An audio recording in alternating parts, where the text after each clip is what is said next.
ওমরে ফারুক সালাত শুরু করলেন, ফজরের সালাত, আল্লাহু আকবার। In the mean time Abu Lulu এই খঞ্জর নিয়ে ওমরে ফারুকের বুকের মধ্যে 3টা স্টেবিং করলেন। একটা মারলেন নাভির নিচে, মারার সাথে সাথে পাকস্থলী কেটে গেল। আরেকটা মারলেন পাজরে, পাজর ছিঁড়ে গেল। আজকে আমরা সাইয়েদনা ওমরে ফারুকের বায়োগ্রাফি সম্পর্কে জানব। ওমরে ফারুক রাদিয়াল্লাহু তাআলা আনহু, the superhero of this উম্মাহ। এই উম্মার সুপার হিরো তিনি, ঠিক কিনা? ওনার মুখের আগে লাঠি চলতো বেশি। সুবহানাল্লাহ পড়বেন না? মাঝে মাঝে লাঠি চালানোরও দরকার আছে না নাই? সাইয়েদনা ওমরে ফারুক আমাদের জন্য অনুপ্রেরণা। Is the real superhero of Muslim উম্মাহ। তিনি এই উম্মার রিয়েল সুপার হিরো।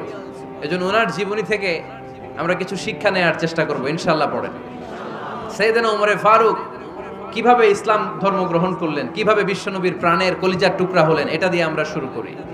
আল্লাহ তাআলা সাইয়েদনা ওমরে ফারুকের হৃদয়ের মধ্যে 3টা ধাক্কা মেরেছেন, ঈমানের ধাক্কা। আওয়াজ করে বলতে হবে কয়টা? জোরে বলেন তো কয়টা? 3টা ঈমানি ধাক্কা। এক হচ্ছে বিশ্বনবীর দোয়ার ধাক্কা। এক কি? দোয়ার ধাক্কা। 2 হচ্ছে সূরা হাক্কা দিয়ে দিয়েছেন আল্লাহ এক ধাক্কা। সুবহানাল্লাহ পড়বেন না? 3 হচ্ছে সূরাতু তাহা দিয়ে আল্লাহ দিয়েছেন আরেকটা ধাক্কা। এই 3টা ঈমানি ধাক্কা যখন সাইয়েদনা ওমরে ফারুকের হৃদয়ে লাগলো, উনি পড়তে আরম্ভ করেছেন, আশহাদু আল্লা ইলাহা ইল্লাল্লাহ ওয়া আশহাদু আন্না মুহাম্মাদান আবদুহু ওয়া রাসূলুহু। চিল্লায়ে পড়েন আল্লাহু আকবার। বিশ্বনবী মক্কায় বসে বসে তাহাজ্জুদের সালাত পড়ে আল্লাহর কাছে দোয়া করলেন, আল্লাহুম্মা আইজ্জাল ইসলাম বিআহাব্বির রাজুলাইনি ইলাইক। ও আল্লাহ, 2 জন লোকের নাম বলবো, 2 জনের দরকার নেই। এই 2 জনের একজনকে আপনি ইসলামের সুশীতল ছায়া তলে এনে ইসলামকে বিজয় দান করে দেন। মুহূর্তের মধ্যে দোয়াটা কবুল করে নিয়েছে কে? বিশ্বনবী বললেন, আল্লাহ 2 জনের নাম বলবো আজকের দোয়ায়। আবি জাহাল ইবনে হিশাম, হয়তো হিশামের বেটা আবু জাহেলকে আপনি ইসলামের ভিতরে নিয়ে আসেন, কিংবা ওমর ইবনুল খাত্তাব, খাত্তাবের বেটা ওমরকে আপনি ইসলামের ছায়া তলে নিয়ে আসেন। ওমরে ফারুকের জন্য দোয়াটা কবুল করে নিয়েছে কে? মক্কার যে অবস্থা, আল্লাহর হাবিব সাল্লাল্লাহু আলাইহি ওয়াসাল্লাম বুঝলেন মক্কার এই 2 জনের একজন যদি আমার সাথে না থাকে তাহলে মক্কায় দাওয়াতি কাজ চালিয়ে যাওয়া যাবে। আল্লাহরে বললেন, আল্লাহ বেশি চাই না, এই 2 জনের একজন, হয় আবু জাহেল নয় ওমর, হয় আবু জাহেল নয় ওমর। বিশ্বনবী যখন দোয়া করলেন, এই দোয়ার একটা ঈমানি ধাক্কা, নুরানি ধাক্কা সাইয়েদনা ওমরে ফারুকের হৃদয়কে স্পর্শ করে ফেলল। দোয়া ইজ লাইক এ মিসাইল। এই যে আমরা দোয়া করি, এটা মিসাইলের মতো। যুদ্ধে মিসাইল হামলা করে না? মিসাইল হামলা করার পরে এই মিসাইল লক্ষ্য বস্তুতে যে ভেদ করে, ঠিক কিনা? তেমনি দোয়ার মতো যদি আপনি দোয়া করতে পারেন, আপনি যেই জন্য দোয়া করেছেন ঠিক ওই জায়গায় যে আপনার দোয়া স্পর্শ করে। সুবহানাল্লাহ পড়বেন না? বিশ্বনবীর দোয়ার মাধ্যমে প্রথমে সাইয়েদনা ওমরে ফারুকের হৃদয়ে এক ধাক্কা লাগলো।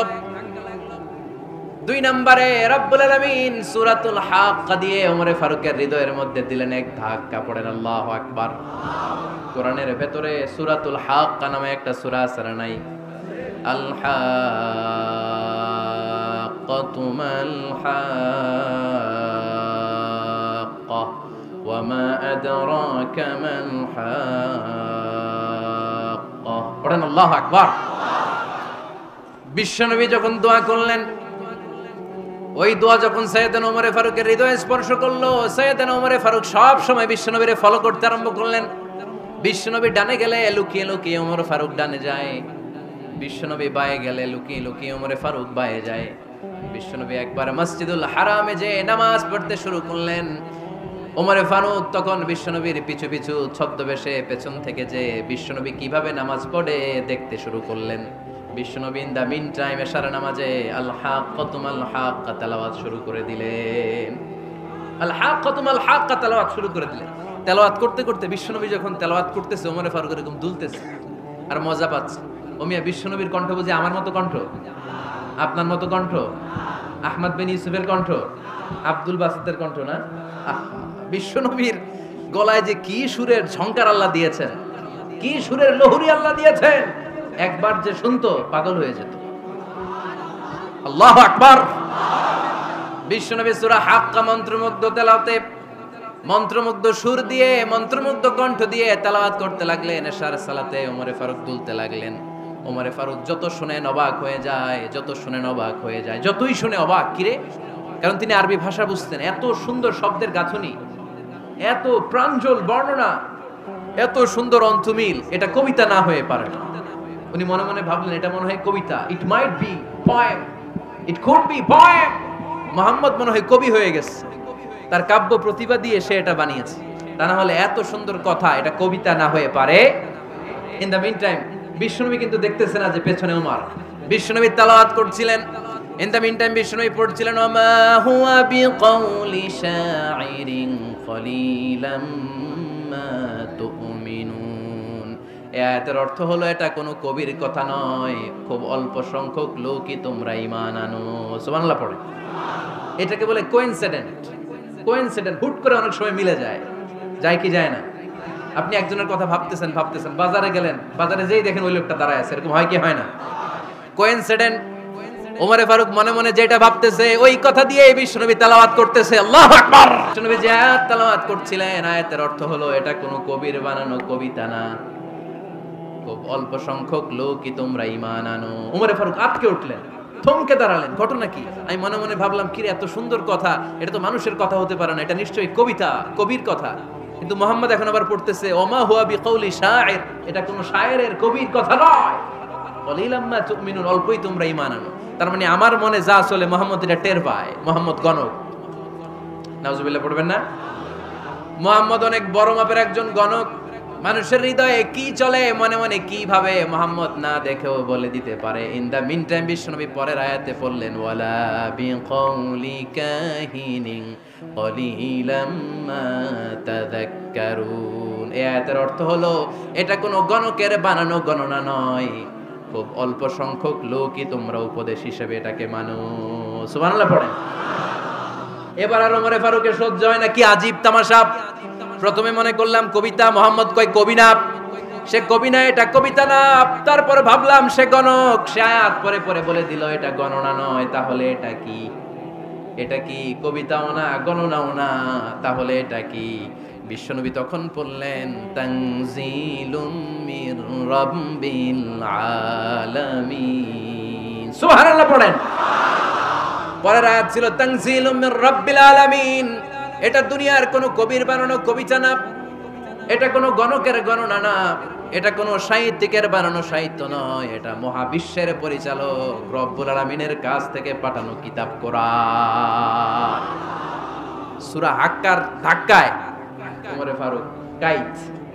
প্রথমে ধাক্কাটা লাগলো যে দোয়া। বিশ্বনবী তাহাজ্জুদে কেঁদে দোয়া করলেন, আল্লাহ হয় আবু জাহেলের দিবা নাইলে ওমরের দিবা। ওই দোয়া ওমরে ফারুকের হৃদয়ে ছোঁয়া লেগেছে। এরপরে হাক্কা, সূরাতুল হাক্কা দিয়ে দিলে এক ধাক্কা। এই ধাক্কা খেয়ে উথাল পাথাল হৃদয়ের মধ্যে, হায় রে এ কি বাণী, এ কেমন কথা, কে মুহাম্মদ? তারপরে শয়তানের ওয়াসওয়াসা আছে না নাই? আল্লাহ বলে যতই ওয়াসওয়াসা ওমরকে দেয়া হোক, আমি ওমরে ফারুককে এই মুসলিম উম্মতের সেনাপতি বানিয়ে ছাড়বো, আমি সেনাপতি বানাবো। এবার 3 নাম্বার ডোজ।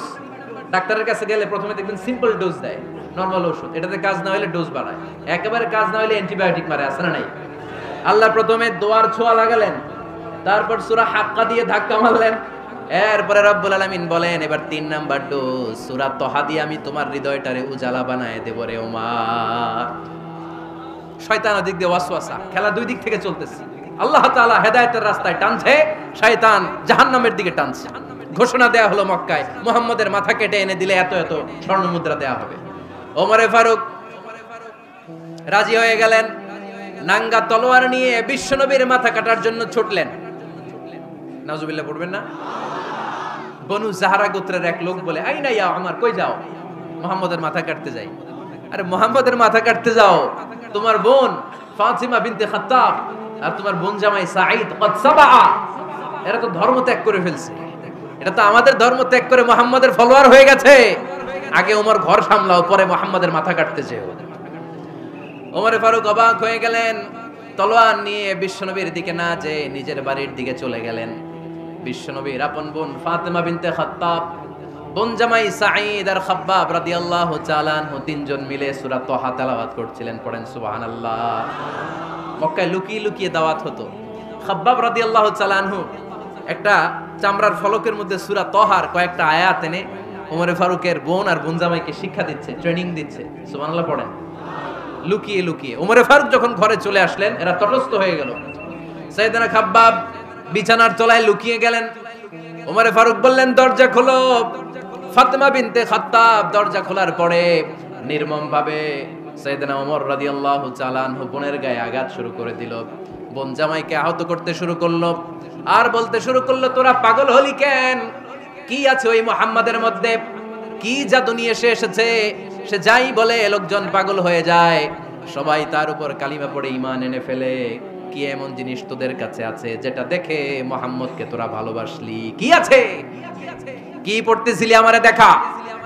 ফাতেমা বলে, ইন্নাকা রিজসুন লা ইয়ামাসসুহু ইল্লাল মুতাহহারুন। ও আমার ভাই ওমর, তুমি নাপাক। তুমি কি? লা ইয়ামাসসুহু ইল্লাল মুতাহহারুন, পবিত্রতা অর্জন না করে এই কোরআন ধরা যায় না। সুবহানাল্লাহ পড়েন। ওমরে ফারুক গোসল করে আসলেন, কারণ ধাক্কা তো আগে কয়েকটা খাইছে। কথা বুঝেন নাই বোধহয়। প্রথমে দোয়ার ধাক্কা, পরে কোন সূরা দিয়ে ধাক্কা? হাক্কা দিয়ে ধাক্কা। 3 নম্বরে এখন আরেকটা ধাক্কা খাবে। গোসল করে আসলেন। ফাতেমা বিনতে খাত্তাব বললেন, গোসল যখন করে এসেছেন, এই নেন। ওমরে ফারুক এবার চামড়ার কাপড়ের মধ্যে সূরা তহার প্রথম আয়াতের দিকে নজর করলেন। নজর করেই কোরআনের প্রেমে পড়ে গেলেন। পড়েন সুবহানাল্লাহ।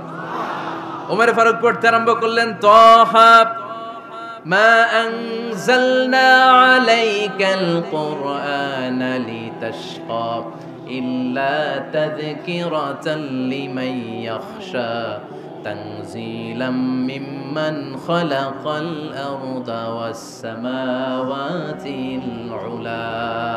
সুবহানাল্লাহ পড়েন। উনি পড়তে আরম্ভ করলেন, তহা মা আনজালনা আলাইকাল কুরআনা লিতাশকা, এই কোরআনকে আমি তোমাদের হতভাগ্য জাতি হিসেবে দুনিয়ায় থাকার জন্য পাঠাই নাই। এটা রব্বুল আলামিনের পক্ষ থেকে এসেছে। যারা রবকে ভয় করে তাদের জন্য আছে উপদেশ। যিনি আকাশ বানিয়েছেন, জমিন বানিয়েছেন, ওই আল্লাহ তাআলা নিজেই এই কোরআন পাঠিয়েছে। আওয়াজ করে পড়তে হবে, আল্লাহু আকবার। উনি খুব ভালো আরবি জানতেন। সূরা তহা পড়ার পরে আর ধৈর্য ধারণ করতে পারে না। ওমরে ফারুক ছোট্ট বাচ্চার মতো কান্না শুরু করে দিলেন। আল্লাহু আকবার। সূরা তহাটা হাতে নিয়ে, তলোয়ারটা হাতে নিয়ে বিশ্বনবীর দিকে ছুটতে আরম্ভ করলেন। আইনা মুহাম্মদ, কোথায় মুহাম্মদ? তোমরা আমাকে মুহাম্মাদের কাছে নিয়ে চলো। বিশ্বনবী তখন সাফা পাহাড়ের পাদদেশে দারুল আরকাম ইবনে আলকামের ঘরে লুকিয়ে লুকিয়ে কোরআনের দাওয়াত দিতেন। ওমরে ফারুককে পাগলের মতো ছুটে আসতে দেখে বিশ্বনবীর চাচা হামজা ইবনে আব্দুল মুত্তালিব বলল, নবী আপনি পালান। ওই যে খাত্তাবের বেটা ওমর আপনাকে অপমান করার জন্য, আক্রমণ করার জন্য তেড়ে এসেছে। সাহাবীরা বললেন, নবী আপনি পালিয়ে যান, আমরা সামাল দেব। বিশ্বনবী বললেন, না আমি পালাবো না, বরং তোমরা সরে যাও। ওমর ইবনে আল খাত্তাবকে আমার দরবার পর্যন্ত আসতে দাও। আমার তো মনে হচ্ছে ওই যে তাহাজ্জুদের নামাজ শেষে চোখের পানি ছেড়ে যে আমি আল্লাহর কাছে দোয়া করেছি, আজকে আমার ওই দোয়াটা কবুল হতে শুরু করেছে। আমার তো মনে হচ্ছে আমার দোয়া কবুল হবে, আসতে দাও। ওমরে ফারুক এসে বললেন, আশহাদু আল্লা ইলাহা ইল্লাল্লাহ ওয়া আশহাদু আন্না মুহাম্মাদান আবদুহু ওয়া রাসূলুহু, আমি সাক্ষ্য দিলাম আল্লাহ ছাড়া কোনো ইলাহা নাই, নিশ্চয়ই আপনি আল্লাহর প্রেরিত বান্দা এবং রাসূল। পড়েন সুবহানাল্লাহ। ওমরে ফারুক যখন কালিমা শাহাদা পড়ে মুসলমান হয়ে বিশ্বনবীর হাতে হাত রাখলেন, নমুসলিম সাহাবীদের মধ্যে খুশি আর আনন্দের বন্যা বয়ে গেল। নমুসলিম হাতে গোনা সাহাবারা আল্লাহর প্রশংসা করলেন। বিশ্বনবী সাইয়েদনা ওমরে ফারুককে জড়িয়ে ধরলেন। ওমরে ফারুক এবার বিশ্বনবীরে বললেন, নবী গো, আলাসনা আলাল হক, আমরা কি সত্যের উপরে আছি নাকি আমরা ভুলের উপরে আছি? বিশ্বনবী বললেন, বালা নাহনু আলাল হক, আমরা এই সত্যের উপরে আছি। সুবহানাল্লাহ পড়েন। আলাসনা আলাল হক, নবী আমরা কি সত্যের উপরে নাই? হ্যাঁ অবশ্যই ওমর, তুমি সত্যের উপরে আছো। ওমরে ফারুক বললেন, তাহলে ফাফিমাল ইখতিফা, তাহলে লুকায় লুকায় আর দাওয়াত দেব কেন? আমি তো কালিমা পড়ে ফেলছি, আসেন আমার সাথে বের হই। ফাফিমাল ইখতিফা, আর লুকায় লুকায় কেন? আসেন আমরা বাইরে বের হই। বিশ্বনবী বললেন, ওমর এটা মাক্কি জীবন, এখানে আমরা একটু গোপনে গোপনে দাওয়াত দিতে চাই। ওমরে ফারুক বলে, না, আমার দায়িত্ব, আমি একটা মিছিল দিতে চাই নবী। আল্লাহর নামের তাকবীর দিতে দিতে দারুল আরকাম থেকে শুরু করে মসজিদুল হারাম পর্যন্ত একটা মিছিল দিয়ে আমি মক্কা কাঁপাইয়া দেব। অনুমতি দেন, বিশ্বনবী দিতে চায় না। ওমর ফারুক অনেক বোঝানোর পরে স্বল্প পরিসরের একটা অনুমোদন পাওয়া গেল বিশ্বনবী সাল্লাল্লাহু আলাইহি ওয়াসাল্লামের কাছ থেকে। কিন্তু মিছিল যে দিবে, মিছিলের জন্য লোকের দরকার আছে না নাই? এখানে লোক নাই, আমি একাই মিছিল দিতেছি, এটা জমবে? মিছিল জমবে? খুঁজে উনি 11 জন মুসলিম সাহাবা পেলেন। কয়জন? ওমর ফারুক বললেন 11 জনই সই। এই 11 জন নিয়েই আমি আল্লাহর নামের তাকবীর দেব। 2 লাইন করলেন। কয় লাইন? 2 লাইন। পেছনে 6 জন, আর এই লাইনের নেতা বানালেন বিশ্বনবীর চাচা হামজাকে রাদিয়াল্লাহু তাআলা আনহু। আর সামনে 5 জন, তার আগে দাঁড়ালেন উনি নিজেই। তাহলে 6 6 12। বললেন এই 2 লাইনই আমরা তাকবীর দিতে দিতে, বেশি না, এই দারুল আরকামের ঘর থেকে, আপনারা জানেন যে সাফা মারওয়া এখন যে সাই হয়, এই সাফার পাদদেশে ছিল দারুল আরকামের ঘর। উনি বললেন এখান থেকে ওই যে কাবার গিলাফ দেখা যায়, কাবার গিলাফ পর্যন্ত আমরা এই তাকবীর নিয়ে ওখানে যাব। সুবহানাল্লাহ পড়বেন না? ওখানে উনি দাঁড়িয়ে ছোট্ট একটা ভাষণ দিয়েছিলেন। উনি বলেছিলেন মান আরাদা আন তাসকুলা উম্মু ওয়া ইয়াতামা ওয়ালাদু ওয়া তারমিলা যাওজাতুহু ফালিয়াসুদ্দানি। খেয়াল করে শুনেন, কান দুইটা খরগোশের কানের মতো খাড়া করেন। উনি এক বাক্যের একটা ভাষণ দিলেন। ভাষণ দিতে জানলে বড় ভাষণ দেয়া লাগে না, এক বাক্যের ভাষণ দিয়ে গোটা বিশ্বকে ঝাঁকুনি মারা যায়। চিল্লায় বলো ঠিক কিনা? ওমর ফারুক এক বাক্যের একটা ছোট্ট ভাষণ দিলেন। মান আরাদা আন তাসকুলা উম্মু, কে আছো মায়ের এই মক্কায়, কে আছো মায়ের বুক খালি করতে চাও? ইয়াতামা ওয়ালাদু, কে আছো বাচ্চাগুলারে, নিজের সন্তানগুলোরে ইয়াতিম বানাতে চাও? কে আছো তারমিলা যাওজাতুহু, নিজের স্ত্রীকে বিধবা বানাতে চাও? ফালিয়া সুদ্দানি, বুকের পাটা থাকলে আমি ওমর রে থামাও। ফালিয়া সুদ্দানি, দেখি মক্কায় কার এত বড় বুকের পাটা। কে আছো মায়ের বুক খালি করতে চাও, সন্তান রে এতিম বানাতে চাও, স্ত্রীকে বিধবা বানাতে চাও? ফালিয়া সুদ্দানি, পারলে আমারে ঠেকাও। এই বলে উনি আল্লাহু আকবার, আল্লাহু আকবার, আল্লাহু আকবার বলে স্লোগান শুরু করে দিলেন। এক এক স্লোগানে মক্কার মরুজমিন থারথার করে কাঁপতে আরম্ভ করল। এই মিছিল মক্কার কেউ দেয় নাই।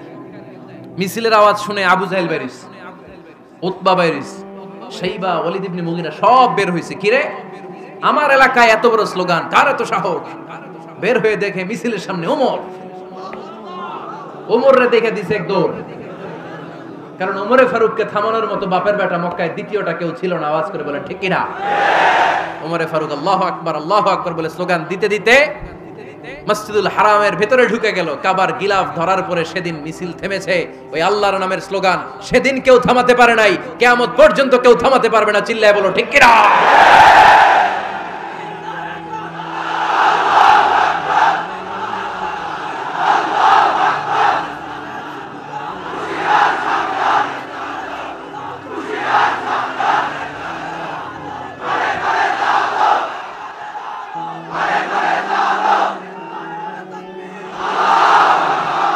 ওইরকম একটা ওমরের দরকার, আমাদের বেশি চাই না। জোরে বলেন ঠিক কিনা?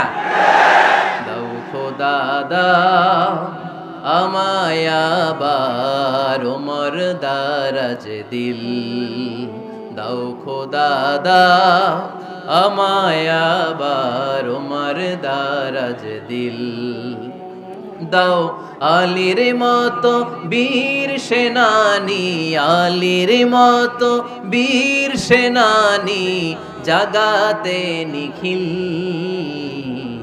দাও খোদা দাও আমায় আবার ওমর দারাজ দিল। সুবহানাল্লাহ পড়েন। একটা ওমর লাগবে। চিল্লায় বলেন কয়টা? ওই ওমরের অপেক্ষায় বাংলাদেশ সহ গোটা মুসলিম উম্মাহ, ঠিক কি না? একটা ওমরই যথেষ্ট। আমাদের সেন্ট্রাল লিডারশিপ নাই তো, আমাদেরকে এদিকে লাথি মারলে আমরা ওইদিকে যাই, ওদিক থেকে গুতা মারলে আমরা এদিকে যাই। আমাদের রিপ্রেজেন্টেটিভ, আমাদের প্রতিনিধিত্ব করার মতো কোনো কেন্দ্রীয় লিডারশিপ নেতৃবৃন্দ গোটা বিশ্বে নাই, ঠিক কি না? আমরা সেই ওমরে ফারুকের অপেক্ষায়, আমরা সেই ইমাম আল মাহদির অপেক্ষায়। এই ওমরে ফারুক আমাদের মডেল, ঠিক কি না? থার্ড ইন পজিশন এই পুরা উম্মতের মধ্যে ওনার পজিশন নাম্বার 3। 1 নাম্বার পজিশন বিশ্বনবীর, কার? 2 নাম্বার পজিশন কার? আবু বকর। 3 নাম্বার পজিশন কার? ওমরে ফারুকের। বিশ্বনবী বলতেন লা নবিয়্যা বা'দি, লা নবিয়্যা বা'দি, আমার পরে কোনো নবী নাই। ওয়ালা রাসূলা, আমার পরে কোনো রাসূলও নাই। আমার নবীর পরে আর কোনো নবী আছে? আমার নবীর পরে আর কোনো রাসূল আছে? এই যে কাদিয়ানি যে একটা সম্প্রদায় আছে, এরা কি মুসলিম নাকি অমুসলিম? মুসলিম সম্প্রদায়ের সাথে এদের কোনো সম্পর্ক নাই। চিল্লা বলেন ঠিক কিনা?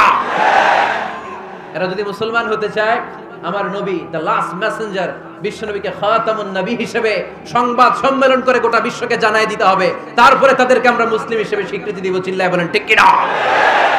তা না হলে তারা কোন ধর্মের এটাকে জানাই দিতে হবে। No inferiority complex, no identity crisis. Identity ক্রাইসিসে থাকা যাবে না। আপনারা কোন ধর্মের এটা জানাই দেন। আপনারা বিশ্ব নবীরও শেষ নবী মানবেন না, আবার মুসলিম বলেও নিজেদেরকে ট্যাগ লাগাতে চাইবেন। সাধারণ মুসলমানরা এটা এই ধোঁকাবাজি মানে না। চিল্লায় বলেন ঠিক কিনা? আমার নবীর পরে কোনো নবী নাই, আমার রাসূলের পরে কোনো রাসূল নাই, ঠিক কিনা? আল্লাহর হাবিব বলতেন, লাউ কানা বাদি নাবিয়্যুন লাকানা উমর, তবে আমার পরে যদি নবী হওয়ার যোগ্যতা কারো থাকে, আমার উমরের ওই যোগ্যতা আছে। সুবহানাল্লাহ পড়েন। প্রভু তুমি বলেছো রাসূল দেবে না, বলনি দেবে না ওমর, বলনি দেবে না হামজা তারি, খালিদ বিজয় সমর। প্রভু তুমি বলেছো রাসূল দেবে না, বলনি দেবে না ওমর, বলনি দেবে না হামজা তারি, খালিদ বিজয় সমর। প্রভু তুমি বলেছো রাসূল দেবে না। সুবহানাল্লাহ পড়েন। এজন্য আমরা একটা ওমর চাই। কয়টা? বেশি লাগবে? নেতার মতো নেতা কয়টা লাগে? জোরে বলেন কয়টা? Enough, that's enough. Omar Farooq, our superhero. ওনার সাথে বিশ্বনবী সাল্লাল্লাহু আলাইহি ওয়াসাল্লামের মুসাহারার সম্পর্ক ছিল। ওমর ফারুক যে বিশ্বনবীর শ্বশুর, এটা অনেকে জানেই না। ওমর ফারুক রাদিয়াল্লাহু তাআলা আনহু বিশ্বনবীর শ্বশুর ছিলেন। এটা আজকে নতুন শুনছেন। কে কে হাত তোলেন? দেখছেন হুজুর? সঠিক বলছি না আমি? অনেকে আমরা জানি না। মাশাআল্লাহ, জানতে লজ্জা নাই, শিখতে লজ্জা নাই। লজ্জা হচ্ছে অজ্ঞতায় আর মূর্খতায়, ঠিক কি না? আমরা শিখতে রাজি আছি। যে কথা বলে আমরা তার ছাত্র। আমার আগে হুজুর কথা বলতেছিলেন, আমরা ছিলাম ছাত্র। এখন আমি কথা বলতেছি, এখন আমরা সবাই হয়ে গেছি ছাত্র, ঠিক কি না? যিনি বলেন তিনি শিক্ষক, বাকিরা আমরা ছাত্র, ঠিক কি না? চার খলিফার দুই খলিফা, ইসলামের চার খলিফার দুই খলিফা বিশ্বনবীর মেয়ের জামাই, আর বাকি দুই খলিফা বিশ্বনবীর শ্বশুর। সুবহানাল্লাহ পড়েন। সাইয়েদনা আলী রাদিয়াল্লাহু তাআলা আনহু, সাইয়েদনা উসমান যুন নূরাইন বিশ্বনবীর মেয়ের জামাই। উসমান রাদিয়াল্লাহু তাআলা আনহুর কাছে বিশ্বনবী দুই মেয়েকে বিয়ে দিয়েছিলেন। একজন মারা যাওয়ার পরে আরেকজন। বিশ্বনবী বলেছেন এরপরে আরেকটা থাকলে ওইটারও বিয়ে দিতাম। সুবহানাল্লাহ পড়বেন না? দুইজন ছিল মেয়ের জামাই আর দুইজন ছিল শ্বশুর। সাইয়েদনা আবু বকর শ্বশুর, বিশ্বনবীর স্ত্রী আম্মা জান আয়েশা রাদিয়াল্লাহু তাআলা আনহার বাবা। বিশ্বনবীর স্ত্রী আম্মা জান হাফসা রাদিয়াল্লাহু তাআলা আনহার বাবা ছিল সাইয়েদনা ওমর ফারুক। চিল্লায়ে পড়েন আল্লাহু আকবার। জানো তো পজিশন না? সাইয়্যিদু কুহুলিল জান্নাহ। জান্নাতে যত নারীরা যাবে, নারীদের সর্দারিনী হবে সাইয়্যিদাতুনা ফাতেমা রাদিয়াল্লাহু তাআলা আনহা। এই ফরিদপুরের যত ইয়াং স্টাররা, তোমরা যারা জান্নাতে যাবে, তোমাদের লিডার হবে সাইয়েদনা হাসান আর হুসাইন রাদিয়াল্লাহু তাআলা আনহুমা। আর বয়স্ক মুরব্বীরা যারা জান্নাতে ঢুকবেন, আপনাদের লিডার হবে সাইয়েদনা আবু বকর আর সাইয়েদনা ওমর ফারুক রাদিয়াল্লাহু তাআলা আনহু। সুবহানাল্লাহ পড়তে পারলেন না? ওমর ফারুক এটা সাধারণ কোনো ক্যারেক্টারিস্টিক্স নয়। ওনাকে আল্লাহ তাআলা নলেজও দিয়েছেন, আবার দিনদারিও দিয়েছেন। আমার দিনী ভাইয়েরা খেয়াল রাখবেন, কোনো আলেমের মধ্যে বা কোনো নেতার মধ্যে যদি এই দুইটার সমন্বয় আপনি পান, যে তার জ্ঞানও আছে আবার দিনদারিও আছে, he belongs the knowledge and he belongs the তাকওয়া, সে গোটা বিশ্বকে জয় করে ফেলবে, ঠিক কি না? যার মধ্যে জ্ঞান আছে, যার মধ্যে তাকওয়া আছে, তারা কেউ থামায় রাখতে পারে? ওমর ফারুককে এই দুই নেয়ামত দিয়ে ধন্য করেছে কে? সহিহ বুখারীর বর্ণনা, বিশ্বনবী সাহাবীদের সামনে একটা স্বপ্নের কথা বলছেন। বিশ্বনবী বললেন, আমি স্বপ্নে দেখলাম আমার আঙ্গুলের ফাঁকা থেকে দুধ বের হচ্ছে, আমি তৃপ্তি সহকারে দুধ খেলাম। খাওয়ার পরে দেখলাম আঙ্গুলের মধ্যে একটু দুধ লেগে আছে। আমার আঙ্গুলে অতিরিক্ত লেগে থাকা দুধটা আমি ওমরে ফারুকের মুখের মধ্যে লাগিয়ে দিলাম। সাহাবারা বললেন, ইয়া রাসূলুল্লাহ, ইয়া হাবিবাল্লাহ, মাযা আওয়ালতা বিহি, এই স্বপ্নের আপনি কি ব্যাখ্যা করলেন, আমরা তো বুঝলাম না। বিশ্বনবী বললেন, আওয়ালতু বিহি আল ইলম, আমি এই দুধ দিয়ে জ্ঞানের ব্যাখ্যা করেছি, কারণ ওমরকে আল্লাহ যেই জ্ঞান দিয়েছে গোটা বিশ্বের কাউকে এত জ্ঞান দেয় না। এজন্য স্বপ্নে যদি কেউ দেখেন যে আপনি দুধ খাচ্ছেন, তার মানে আল্লাহ তাআলা আপনার জ্ঞান বাড়ায় দিবেন। ওমর ফারুককে দুধ খেয়ে অতিরিক্ত দুধের অংশটা বিশ্বনবী আবু বকর রাদিয়াল্লাহু তাআলা আনহুর মুখে দেন নাই। সাইয়েদনা উসমানের মুখে দেন নাই, আলী রাদিয়াল্লাহু তাআলা আনহুর মুখে দেন নাই। স্বপ্নে ওই অতিরিক্ত লেগে থাকা দুধটা বিশ্বনবী ওমরে ফারুকের ঠোঁটের মধ্যে লাগিয়ে দিয়েছেন। এই হাদিস থেকে প্রমাণ হয় আল্লাহ তাআলা জ্ঞানের নিয়ামতে সাইয়েদনা ওমরে ফারুককে ধন্য করেছেন। আবার বুখারীর বর্ণনা, বিশ্বনবী সাল্লাল্লাহু আলাইহি ওয়াসাল্লাম আরেকটা স্বপ্নের বর্ণনা দিচ্ছেন। তিনি বললেন, তোমাদের সবাইকে স্বপ্নে আমার সামনে দাঁড় করানো হলো। আমি দেখলাম তোমাদের কারো জুব্বা নাভি পর্যন্ত, কারো জুব্বা হাঁটু পর্যন্ত, কারো জুব্বা টাকনু পর্যন্ত। ওমরে ফারুককে যখন স্বপ্নে আমার সামনে দাঁড় করিয়ে দেয়া হলো, আমি দেখলাম ওমরের জুব্বা এত লম্বা, ওমর টেনে হিচড়ে তার জুব্বা নিয়ে সামনে হেঁটে যাচ্ছে। সাহাবারা বললেন, ফামাযা আওয়ালতা বিহি ইয়া রাসূলুল্লাহ, ও আল্লাহর রাসূল, এই স্বপ্ন দিয়ে আপনি কি বোঝাতে চাইলেন? আমরা কিছু বুঝলাম না। বিশ্বনবী বললেন, আওয়ালতু বিহি আদ-দ্বীন, আমি এই হাদিসের দ্বারা দ্বীনের ব্যাখ্যা করলাম। যার জামা যত লম্বা তার দ্বীনদারি তত বেশি। সুবহানাল্লাহ, আসতে পড়েন। স্বপ্নে দেখলেন কোন সাহাবীর জুব্বা নাভি, কোন সাহাবীর হাঁটু, কারোটা টাকনু, কিন্তু ওমরে ফারুকের জুব্বা এত লম্বা, ইয়াজুরু সাওবাহু, তিনি তার জুব্বা টেনে হিচড়ে যাচ্ছেন। বিশ্বনবী বললেন, এটা দ্বারা আমি দ্বীন, আমি তাকওয়া, দ্বীনদারি, তাকওয়া এটার ব্যাখ্যা করেছি। তার মানে ওমরে ফারুকের তাকওয়ার সামনে সব তাকওয়া পানি হয়ে যাবে। কোন সুবহানাল্লাহ। আল্লাহ তাআলা সাইয়েদনা ওমরে ফারুককে দ্বীনের জ্ঞান দিয়েছেন, তাকওয়া দিয়েছেন। যুবক ভাইরা, যাকে আল্লাহ তাআলা দ্বীনের জ্ঞান দেয়, যাকে আল্লাহ তাআলা তাকওয়ার এই গুণ দিয়ে সমৃদ্ধ করে, তার জন্য গোটা বিশ্বের সব দরজাগুলোকে ওপেন করে দেয় কে? কত বড় মুত্তাকি ছিলেন সাইয়েদনা ওমরে ফারুক। মদিনার সমাজে কয়জন মুনাফিক ছিল বিশ্বনবী ছাড়া কেউ বলতে পারতেন না। বিশ্বনবী কোন সাহাবীকে মুনাফিকদের লিস্ট দিয়ে যান নাই, একজন সাহাবী ছাড়া। দেখি কেউ বলতে পারেন কিনা ওই সাহাবীর নাম? কি নাম? হুযায়ফা ইবনুল ইয়ামান রাদিয়াল্লাহু তাআলা আনহু। ওনাকে বলা হতো সাহিবু সিররি রাসূলিল্লাহ, আল্লাহ রাসূল সাল্লাল্লাহু আলাইহি ওয়াসাল্লামের গোপন তথ্যের ধারক বাহক। সুবহানাল্লাহ পড়বেন না? বিশ্বনবী ইন্তেকালের আগে মদিনার সমাজে মোট কয়জন মুনাফিক আছে, এই তথ্য আবু বকরকে বলেন নাই, ওমর রাদিয়াল্লাহু তাআলা আনহুকে বলেন নাই, উসমান রাদিয়াল্লাহু তাআলা আনহু, আলী রাদিয়াল্লাহু তাআলা আনহু, আশারাতুল মুবাশশিরিনা বিল জান্নাহ কোন সাহাবীকে বলেন নাই। শুধুমাত্র কেবলমাত্র একমাত্র হুযায়ফা ইবনুল ইয়ামান রাদিয়াল্লাহু তাআলা আনহুর কাছে মুনাফিকদের লিস্টে বিশ্বনবী দিয়ে গিয়েছে। সুবহানাল্লাহ পড়ে। মদিনায় কারা কারা মুনাফিক কেউ জানতো না হুযায়ফা ছাড়া। কে ছাড়া? নামটা আজকে মুখস্থ করেন, যাতে অন্য কোনো ওয়াজে কেউ জিজ্ঞেস করলে বলতে পারেন। মুনাফিকদের লিস্ট যে সাহাবীর কাছে বিশ্বনবী দিয়ে গিয়েছিলেন, সাহাবীর নাম কি? নাম? নামটা কেমন লাগে? ভালো লাগে? অনেকে আমারে জিজ্ঞেস করে, হুজুর আমার ছেলে হবে আগামী মাসে, একটা নাম দেন। নাম দিয়ে দিলাম হুযায়ফা। যাদের হবে ছেলে, এলাকায় যাদের নেক্সট কয়েক মাসে ছেলে হবে, খালি হুযায়ফা চলবে। কি চলবে? ভাল লাগে? নামটা ভাল লাগে? রাইখেন, অনেক সুন্দর নাম। উনি জানতেন মুনাফিক কারা। দেখেন ওমরে ফারুকের তাকওয়ার লেভেলটা কত হাই। ওমরে ফারুক একদিন হুযায়ফা রাদিয়াল্লাহু তাআলা আনহুর কাছে গেলেন, যে বললেন, হুযায়ফা, বিশ্বনবী ইন্তেকালের আগে মুনাফিকদের নামের লিস্টটা কারো কাছে দেয় নাই, আমার জানা নাই, সাইয়েদনা আবু বকরের জানা নাই, কোন সাহাবীর জানা নাই তুমি ছাড়া। আমি তোমার কাছে জানতে চাই, আমি ওমরের নামটা ওই মুনাফিকদের খাতায় আছে কিনা আমার একটু বলো। আমার ওমরের নামটা ওই মুনাফিকদের লিস্টিতে একটু আছে কিনা, নামটা একটু বলো। যদি থাকে আমি ভালো হয়ে যাব, আমি নেফাককে দূর করে পাক্কা মুমিন হতে চাই। আমার নাম যদি মুনাফিকের লিস্টে থাকে আমি তো শেষ। হুযায়ফা চোখের পানি ছেড়ে দিয়ে বলে, আমিরুল মুমিনিন, কেমন প্রশ্ন করলেন আপনি? আপনি বিশ্বনবীর শ্বশুর, এই উম্মতে আপনার পজিশন 3 নাম্বার। আপনারে মুনাফিকরা ভয় পায়, শয়তান আপনারে ভয় পায়। আপনি জান্নাতে সব বয়স্ক লোকদেরকে নিয়ে জান্নাতের মধ্যে আগে আগে ঢুকবেন, কেমন করে মুনাফিকদের কাতারে আপনার নাম থাকতে পারে ওমর? সুবহানাল্লাহ পড়ে। কি বিনয়ী, কি তাকওয়া। হুযায়ফাকে যে ধরতেন, হুযায়ফা একটু বলো না আমার নামটা মুনাফিকদের লিস্টিতে আছে কিনা।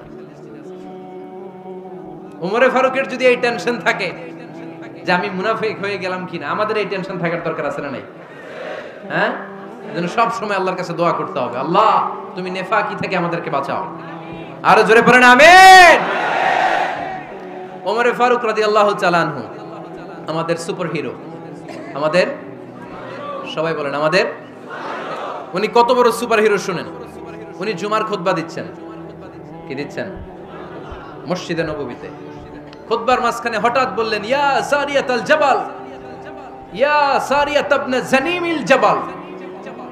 এই কথা বলেই আবার খুতবা দিতে শুরু করলেন। ওনার এই ইয়া সারিয়াত ইবনে জানিমিল জাবালের সাথে আগের কথারও কোনো মিল নাই, পরের কথারও কোনো মিল নাই। জুমার নামাজের পর মুসল্লি সাহাবারা ধরলেন, বললেন, ইয়া আমিরাল মুমিনিন। খুতবার মাঝখানে হঠাৎ করে ইয়া সারিয়াত ইবনে জানিমিল জাবাল বলে আপনি চিৎকার করলেন কেন? আপনার এই বাক্যের সাথে আপনার খুতবার আগের বাক্যের কোনো মিল নাই, আপনার খুতবার পরের বাক্যেরও কোনো মিল নাই। এই কথা আপনি কারে বললেন, কারে উদ্দেশ্য করে বললেন? এই কথার তাৎপর্য কি আমাদেরকে বুঝিয়ে বলে।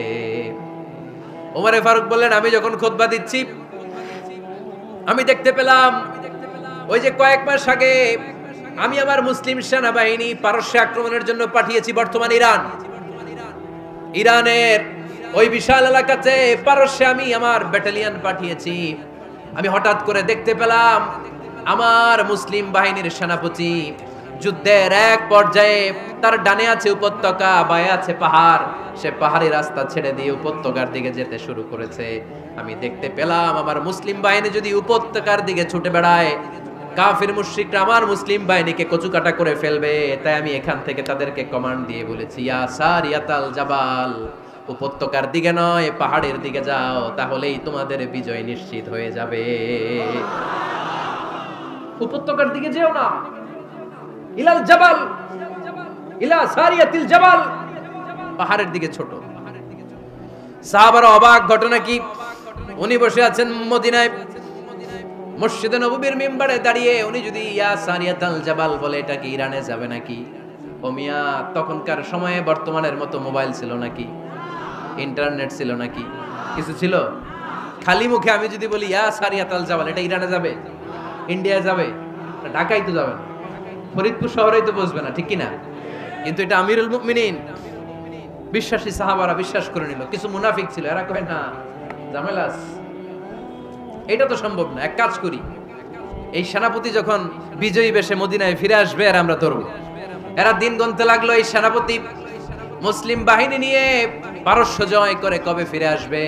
এই মুনাফিকের দলগুলো কখনো সেনাবাহিনীকে অভ্যর্থনা জানাতে যেত না, কিন্তু এইবার সবার আগে মদিনার উপকণ্ঠে যে সেনাপতিদেরকে অভ্যর্থনা জানানোর জন্য ফুল নিয়ে রেডি, ফুল নিয়ে দাঁড়ায়। সেনাপতি ঢুকার সাথে সাথে ধরছে, এই সেনাপতি কোত্থেকে আসছো? পারস্য জয় করে আসছি। এমন এমন দিন, জুমার দিন দুপুর বেলা যুদ্ধের মাঝখানে আমিরুল মুমিনিনের কণ্ঠের কোন কথাবার্তা শুনছো নাকি? সেনাপতি অবাক, কয় তোমরা জানলা কেমনে? শুনছি তো। সুবহানাল্লাহ পড়বেন না? আমরা যুদ্ধে একটা ভয়ঙ্কর অবস্থার মধ্যে ছিলাম, পেছন থেকে শত্রু আমাদেরকে আক্রমণ করতে শুরু করে দিল। ডানে যাব না বায়ে যাব, সামনে যাব নাকি পেছনে যাব, রাস্তা খুঁজে পাচ্ছি না। ডান দিকে ছিল আমাদের উপত্যকার রাস্তা, বাঁ দিকে ছিল পাহাড়ি পথ। আমরা সোজা পথ হবে মনে করে উপত্যকার দিকে ছুটতে আরম্ভ করলাম। হঠাৎ করে আমিরুল মুমিনিনের কণ্ঠ বজ্র কণ্ঠে আমার কানের মধ্যে ভেসে আসলো। আমার মনে হলো আমিরুল মুমিনিন কেমন যেন আমাকে কমান্ড দিচ্ছেন আর বলছেন, ইয়া সারিয়াতাল জাবাল, ডান দিকে উপত্যকার পথে নয়, তাড়াতাড়ি পাহাড়ের দিকে সৈন্য বাহিনী নিয়ে উঠে যা। পাহাড়ের দিকে, ডানে না। This is wrong track and this is the right track.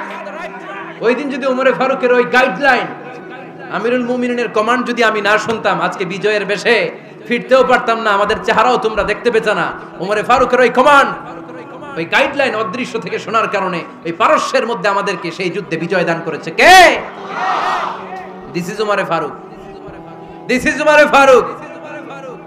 বিশ্বনবী বলছেন, ওমর মা লাকিয়াকা শাইতানু সালিকান ফাজ্জান ইল্লা সালাকা ফাজ্জান গায়রা ফাজ্জিক। ওমর, শয়তান ইবলিস যদি তোমারে কোনো রাস্তা দিয়ে হাঁটতে দেখে, শয়তান ওই রাস্তা রেখে দিয়ে অন্য রাস্তা দিয়ে হাঁটে। সুবহানাল্লাহ বাড়িতে যায় বললেন। কে বলতেছে? বিশ্বনবী। কার ব্যাপারে? ওমরে ফারুকের ব্যাপারে। শয়তান যদি দেখে যে ওমরে ফারুক এই রাস্তা দিয়ে হাঁটতেছে, শয়তান ওই রাস্তা রেখে দিয়ে অন্য রাস্তা দিয়ে হাঁটে। সুবহানাল্লাহ পড়েন। রাত্রিবেলা আমরা আমাদের বাচ্চা ছেলে মেয়েদেরকে যখন খাওয়াই, বাচ্চারা খেতে চায় না, এরকম হয় আপনাদের ফরিদপুর এলাকায়? এই এলাকায় হয় নাকি? খেতে চায় না বাচ্চারা, এই চকলেট দেখায়া, এই মিনা কার্টুন দেখায়া এইটা সেটা এগুলো সেগুলো বলে গল্প টল্প বলে ভুলাইয়া খাওয়ানো লাগে, তাই না? তারপরও খায় না। আমারও ছোট মেয়ে আছে, খেতে চায় না, এইটা সেইটা এমনি সেমনি খাওয়ানো লাগে। তো শেষে না পেরে মা বাবা বলতে বাধ্য হয়, ওই যে ভূত আসতেছে, ভূত, তাড়াতাড়ি তাড়াতাড়ি খাও, নাহলে যে ভূত ধরবে তোমার, ওই যে বাঘ আসতেছে, বাঘ, তাড়াতাড়ি খাইলে নাহলে বাঘে কামড়াবে। বলি না আমরা? আপনারা কি বলেন? ভূত। আর কি বলেন?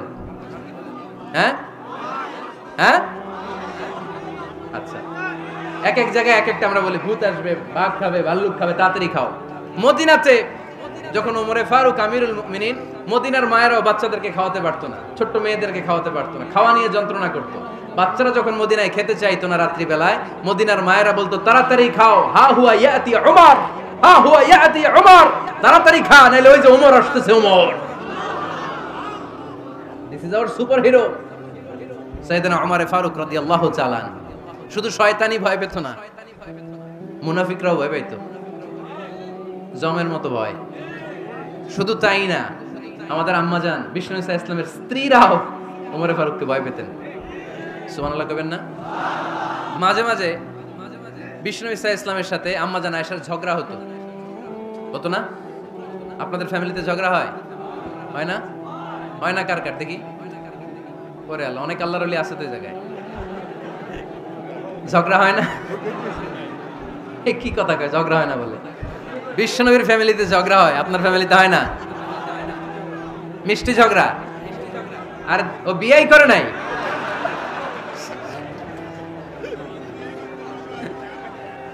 ঝগড়া তো হবেই। দাম্পত্য জীবনের মজাটাই তো এখানে, কখনো ঝগড়া, কখনো আনন্দ, একটু বৃষ্টি, একটু রোদ, একটু হাসি, একটু কান্না, ভালো লাগা, ভালোবাসা শেয়ার করে নেয়া, মিলেমিশে একাকার হয়ে যাওয়া, ঠিক কি না? আল্লাহর হাবিব সাল্লাল্লাহু আলাইহি ওয়াসাল্লামের সাথে আম্মাজান আয়েশার ঝগড়া হতো। তো একদিন ঝগড়া হয়ে দুইজন রেগে আছে, খবরদার দুইজন রেগে থাকবেন না, আবার একজন রাগলে আরেকজন থেমে যাবেন, কারণ এই ছোট্ট ঝগড়া থেকে এটা অনেক সময় বিচ্ছেদের দিকে গড়ায়। আমার প্রিয় ফরিদপুরবাসী, ভাবি রেগে গেলে আপনি রাগেন না, ওই দিন আপনি একটু ঠান্ডা থাকেন।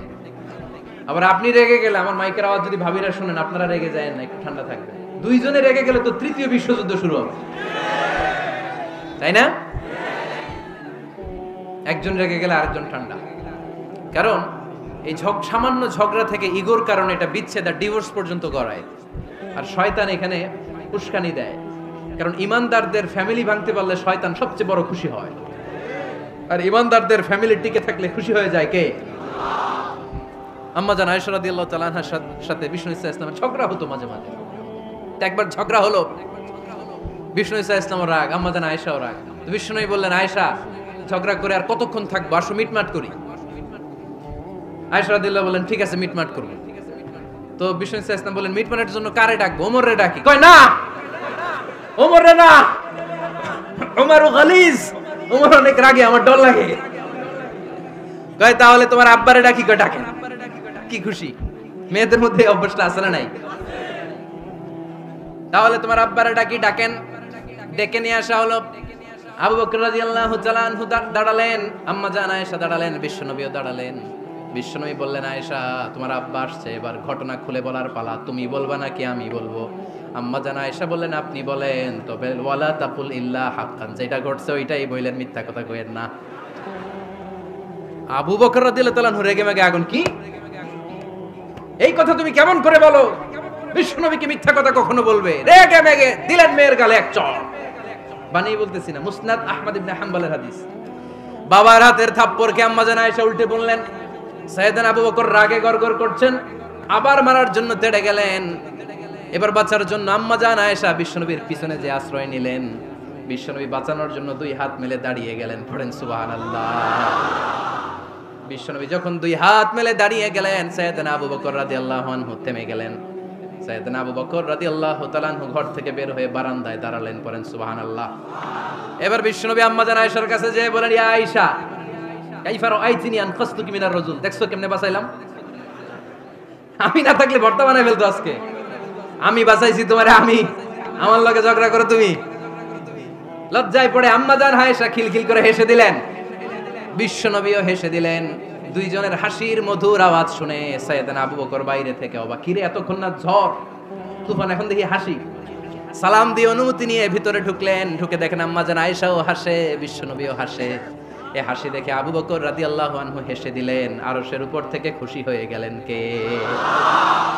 এবার সাইয়েদনা আবু বকর রাদিয়াল্লাহু তাআলা আনহু বললেন, ইয়া রাসূলুল্লাহ আশরিকানি ফি সিলমিকুমা কামা আশরাকতুমানি ফি হারবিকুমা। ও নবী, যুদ্ধ লাগলে, দুইজন যুদ্ধ লাগলে মীমাংসার জন্য যেমনি আমারে ডাকেন, এরকম হাসি আর আনন্দের মুহূর্তেও আমারে একটু ডাকেন। আশরিকানি ফি সিলমিকুমা কামা আশরাকতুমানি ফি হারবিকুমা। নবী, আপনাদের মধ্যে ঝগড়া লাগলে সন্ধি করার জন্য আমারে যেমনি ডাকেন, আপনাদের হাসি খুশি আনন্দ খুনসুটি এই মজাদার মুহূর্তগুলোতে আমারে বঞ্চিত রাখেন না, আমার একটু ডাকেন। সুবহানাল্লাহ পড়েন। এই মুসনাদে আহমদ ইবনে হাম্বলের হাদিস শোনার উদ্দেশ্য হচ্ছে, বিশ্বনবী প্রথমে ওমর ফারুকের নাম বলেছিলেন। সাইয়েদনা আয়েশা বলে, না আমি ডরাই। হাইবাত, দিস ইজ কল্ড হাইবাত ওমর। একবার বিশ্বনবীর সব বিবিরা ধরলেন, ও নবী আমাদেরকে এটা দেন, ওইটা দেন, ঘরে এটা নাই, ওইটা নাই, ওইটা নাই। বিশ্বনবীকে, আমার কাছে কিচ্ছু নাই, যদি এমনি আমার বউ হয়ে থাকতে চাও থাকো, তাহলে যা, তা না হলে যা লাগবে কিনে দেব, সাথে সাথে তালাকও দিয়ে দিব। কিছু দিতে পারবো না, আমার নাই তো, সামর্থ্য নাই। কিন্তু বিবিরাও ছাড়া না, এটা দেন, ওইটা দেন। বিশ্বনবী রহমতের নবী, বিবিদেরকে বুঝাতেও পারেন না। বিবিরা আবদার করতেছে, নবী এটা লাগবে, ওইটা লাগবে। ইন দ্য মিন টাইম বিশ্বনবী একজনের সালাম শুনতে পেলেন। কে যেন দরজায় দাঁড়িয়ে বলতেছে, আসসালামু আলাইকুম। বিশ্বনবী দরজার দিকে তাকালেন, তাকিয়ে বললেন, ওয়া আলাইকুমুস সালাম। আর বুঝতে পারলেন এটা আমার ওমরের সালাম। সালাম দেওয়ার পরে বিবিদের দিকে তাকায় দেখে একজন বিবিও নাই, সব অন্দর মহলের ভিতরে দৌড়। সুবহানাল্লাহ পড়তে পারলেন না? This is our super hero Omar. এরকম ওমর একটা লাগবে, চিল্লায় বলেন কয়টা? একটা ওমর গোটা বিশ্বকে সোজা করে দিবে। একটা ওমর সবল আর দুর্বলের সব পার্থক্য দূর করে দিবে। মাজলুমের উপর জালিমের অত্যাচারের অবসান ঘটায় দিবে। গোটা বিশ্বটাকে সাম্য, মৈত্রী, ভালোবাসার ইনসাফ দিয়ে পরিপূর্ণ করে দিবে। সেই উমরের অপেক্ষায় আমরা। নিজের ছেলেকে 80টা বেত মেরেছেন। কয়টা? 80টা বেত মেরেছে। এই ব্যাপারে অনেকগুলো বর্ণনা পাওয়া যায়। সবচেয়ে সহিহ বর্ণনা হচ্ছে মুয়াত্তা ইমাম মালিকের বর্ণনা। ওমর ফারুক রাদিয়াল্লাহু তাআলা আনহুর ছেলে আব্দুর রহমান মারুফুন বিআবি শাহমা ছিলেন মিশরে। ওখানে নাবিজ খেয়েছিলেন। নাবিজ হচ্ছে আরব দেশের লোকেরা দুধের মধ্যে শক্ত খুরমা রাত্রেবেলা ঢেলে দিত। ঢেলে দিলে সারা রাত ওই খুরমার রসটা দুধের সাথে মিশে দুধটা লাল হয়ে যেত। এটারে সকালবেলা খেত, খুব সুস্বাদু। এটাকে বলে নাবিজ। কিন্তু এটা রাতে ভিজাইলে সকালেই খাইতে হয়, রেখে দিলে আবার একটু সমস্যা হয়। এটা অনেকটা তারির মতো হয়ে যায়, মাতলামি চলে আসে। তো ওমরে ফারুকের ছেলে নাবিজ খেয়েছেন, মদ খাননি, নাবিজ। কিন্তু নাবিজ খাওয়াতে সাকরান চলে এসেছে। সাকরান চলে আসাতে এটা যখন প্রমাণিত হয়েছে, আমর ইবনে আস রাদিয়াল্লাহু তাআলা আনহু নাকি 80 বেত মেরেছেন মিশরে। কয় বেত? নিয়ম হচ্ছে সবার সামনে, কিন্তু সবার সামনে না মেরে একটু গোপনে মেরেছে। এই তথ্য যখন ওমরে ফারুকের কাছে এসেছে, উনি বললেন, না, মারতে হবে সবার সামনে, আলাদা মাল্লা কেন? ও মদিনায় ফিরে আসলে আমি আবার 80টা মারব। মদিনায় ফিরে আসার পরে সাইয়েদনা ওমরে ফারুক ওই আগের 80টারে আর ধরেন নাই, নিজ হাতে আবার 80টা বেত মেরেছেন। এই বেত মারার 1 মাস পরে এই আবু শাহমা ইন্তেকাল করেছে। অনেক ঐতিহাসিক বলে এই বেতের আঘাতে মরেছে, কেউ কেউ বলেছে নিজের রোগের কারণে মরেছে। কিন্তু দিস ইজ দ্য ইনসাফ সিস্টেম অফ ওমর। নিজের ছেলে বলে ছেড়ে দেয় নাই। এখন নিজের ছেলে হইলে 7 খুন মাফ, নেতার ছেলে হইলে 10 খুন মাফ, এলাকার মোড়লের ছেলে হইলে 10 খুন মাফ। নো পার্সিয়ালিটি ইন ইসলাম। ইসলামে পার্সিয়ালিটি নাই। আপনি নেতার ছেলে হন, আপনি বিজনেস ম্যাগনেটের ছেলে হন, আপনি যেই হন না কেন, ইসলামের দৃষ্টিতে সবাই সমান। চিল্লায় বলেন ঠিক কি না? বনু মখজুমিয়া গোত্রের এক নারী চুরিতে ধরা পড়ল। সাহাবারা বললেন, নবী, মদিনার সবচেয়ে ভেরি প্রেস্টিজিয়াস এন্ড ডিগনিফাইড ফ্যামিলির মেয়ে, আপনি হাত কাটেন না, কারণ ইসলামের নিয়ম চুরি করলে কি কেটে দাও। বিশ্বনবী বললেন, বলো কি? হাত না কাটার জন্য তোমরা আমাকে রেকমেন্ড করছো? এটা আল্লাহর আইন। পৃথিবীর কেউ রেকমেন্ড করলো শোনার ক্ষমতা আমার নাই, কারণ আইনটা দিয়েছে কে? লাউ কানাত ফাতিমাতু বিনতি মুহাম্মাদিন সারাকাত লাকাতা মুহাম্মাদুন ইয়াদাহা। আরে বনু মাখজুমিয়া মেয়ে তো দূরের কথা, আমার কলিজার টুকরা ফাতেমাও যদি আজ চুরিতে ধরা পড়তো, তার হাত কেটে দিতে আমি 1 মিনিটও দেরি করতাম না। দিস ইজ ইসলাম। এই হচ্ছে ওমরে ফারুকের মানাকিব। এরকম ওমরে ফারুক কয়টা লাগবে? আওয়াজ করে বলতে হবে, কয়টা লাগবে? একটা লাগবে। এই সাইয়েদনা ওমরে ফারুক মদিনার প্রথম চিফ জাস্টিস ছিলেন। সর্বপ্রথম উনার পরামর্শে সাইয়েদনা আবু বকর রাদিয়াল্লাহু তাআলা আনহু কোরআনকে সংকলন করেছেন। আমরা এই যে কোরআন পড়ি 30 পারা, এমদাদিয়া লাইব্রেরির 114টা সূরা কত সুন্দর সন্নিবেশ করা হয়েছে, এখানে সাজানো হয়েছে। আল্লাহর হাবিব সাল্লাল্লাহু আলাইহি ওয়াসাল্লামের সময় কি এরকম কোরআন ছিল নাকি? ছিল না। খেজুর পাতার মধ্যে, গাছের বাকলের মধ্যে, ওটের বড় হাড্ডির মধ্যে আর পাথরের মধ্যে খোদাই করা কোরআন ছিল। সাইয়েদনা আবু বকরের সময় রাদিয়াল্লাহু তাআলা আনহুর সময় যুদ্ধ হলো, 70 জন হাফেজ সাহাবী ইন্তেকাল করলেন। সাইয়েদনা আবু বকর রাদিয়াল্লাহু তাআলা আনহুকে ডেকে ওমর ফারুক বললেন, ও আবু বকর, এইভাবে হাফেজে কোরআন সাহাবীরা যদি দুনিয়া থেকে বিদায় হয়ে যায়, আল্লাহর কোরআনও তো বিদায় হয়ে যাবে। আমার পরামর্শ হলো আপনি সব বয়োজ্যেষ্ঠ সাহাবীদেরকে একসাথে করে কোরআনের সব কাগজগুলোকে একসাথে করে একটা নির্ধারিত কপির মধ্যে কোরআনকে সংকলন করে ফেলে। সাইয়েদনা আবু বকর বললেন, যেটা আমার নবী করে না, এটা আমি কেমনে করি? কিন্তু ওমর ফারুক নাছরবান্দা বলে না, এটা করলে কোনো খারাপ হবে না, ভালোই হবে। মুসলিম উম্মার জন্য এক জায়গায় কোরআন সন্নিবেশিত থাকবে, আপনি করেন। সাইয়েদনা আবু বকর রাজি হয় না, ওমর ফারুকও ছাড়ে না। ওমর ফারুক বলতে বলতে এমন ভাবে সাইয়েদনা আবু বকর রাদিয়াল্লাহু তাআলা আনহুকে ধরলেন, সব শেষে সাইয়েদনা আবু বকর ওমর ফারুকের কথায় কোরআন সংকলনে রাজি হয়ে গেলেন। পড়েন সুবহানাল্লাহ। উনি বললেন, ওমর যখন আমাকে বারবার বুঝাতে লাগলো, আল্লাহ তাআলা আমার হৃদয়টা ওমরের কথা শোনার জন্য খুলে দিলেন। আল্লাহ তাআলা কেমন যেন আমাকে ইলহাম করলেন, আবু বকর করো, এই কাজের মধ্য দিয়ে আমি আমার কোরআনকে গোটা বিশ্বে জীবিত রেখে দেব। This is Umar.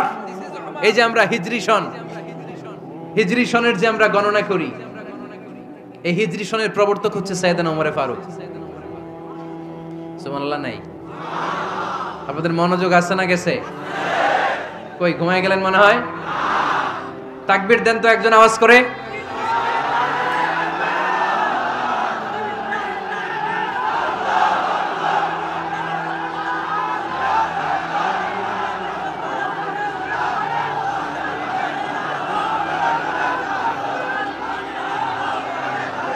মাশাআল্লাহ মাশাআল্লাহ।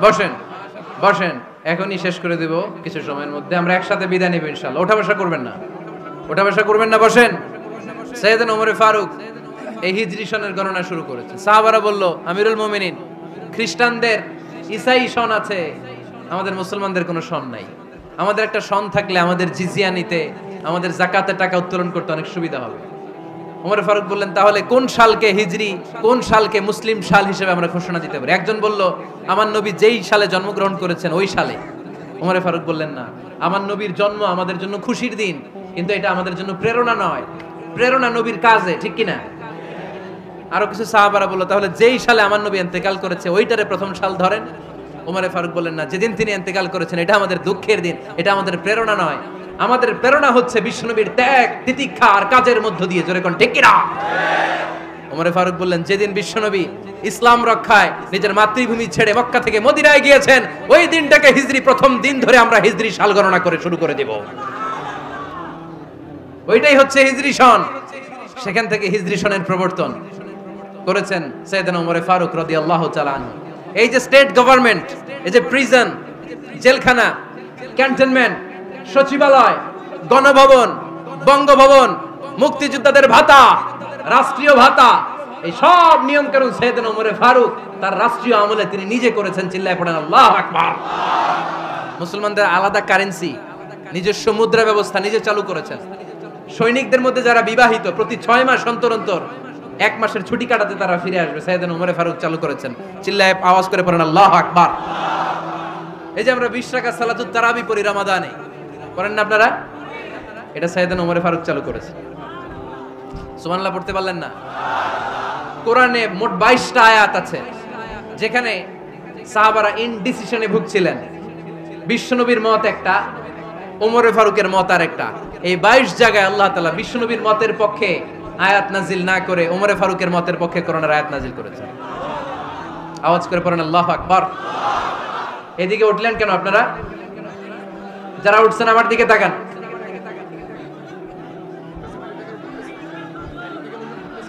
কিছু ভিতরে ঢুকতেছে, কিছু বাইরে দিছে না?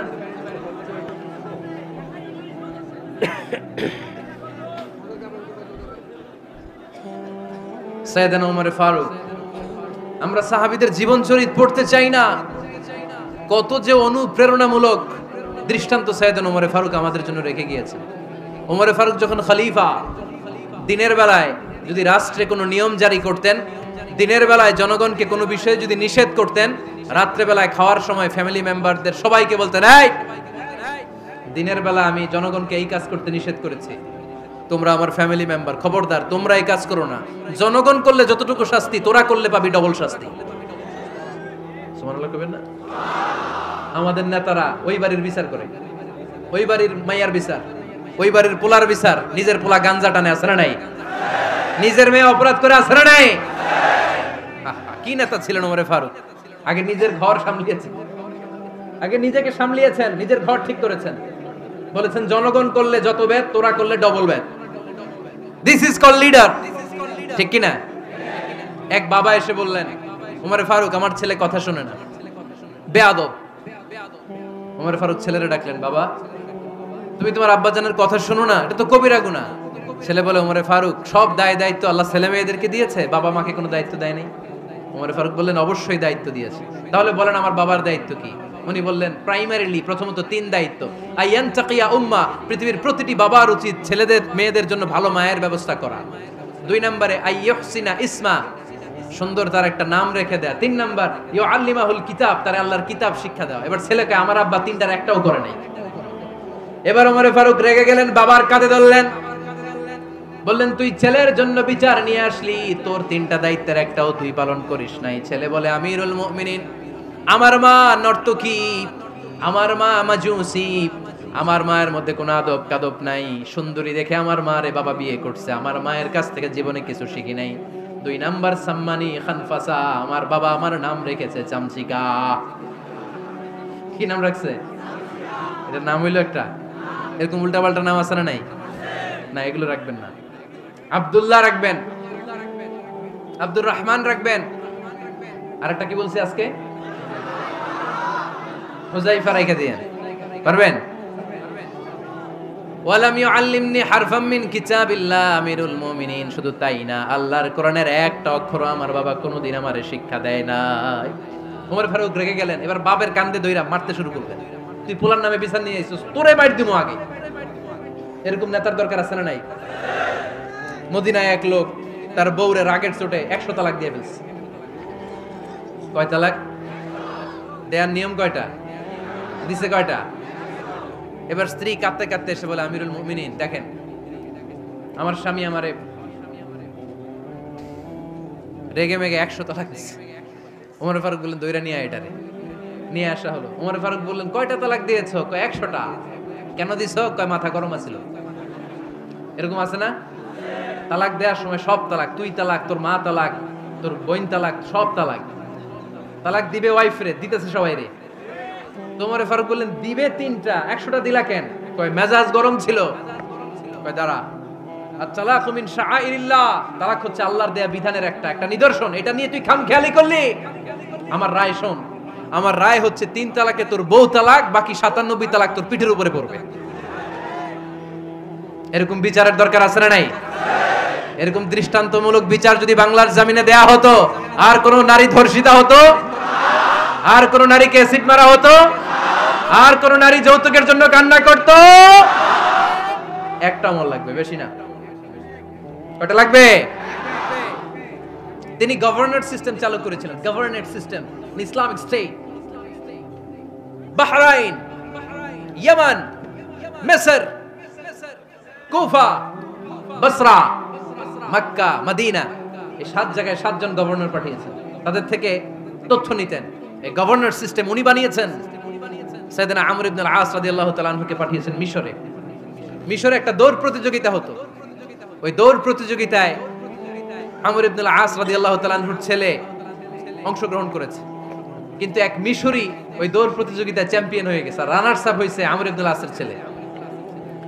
এবার মিশরি ফার্স্ট আর গভর্নরের ছেলে সেকেন্ড। রাগের চোটে আমর ইবনে আল-আসের ছেলে ওই মিশরির মাথার মধ্যে কয়েকটা বাড়ি মেরেছে। মিশরি বলে, আমার মাল্লা কেন? তুমি খেলায় পারো না, আমারে মাল্লা কেন?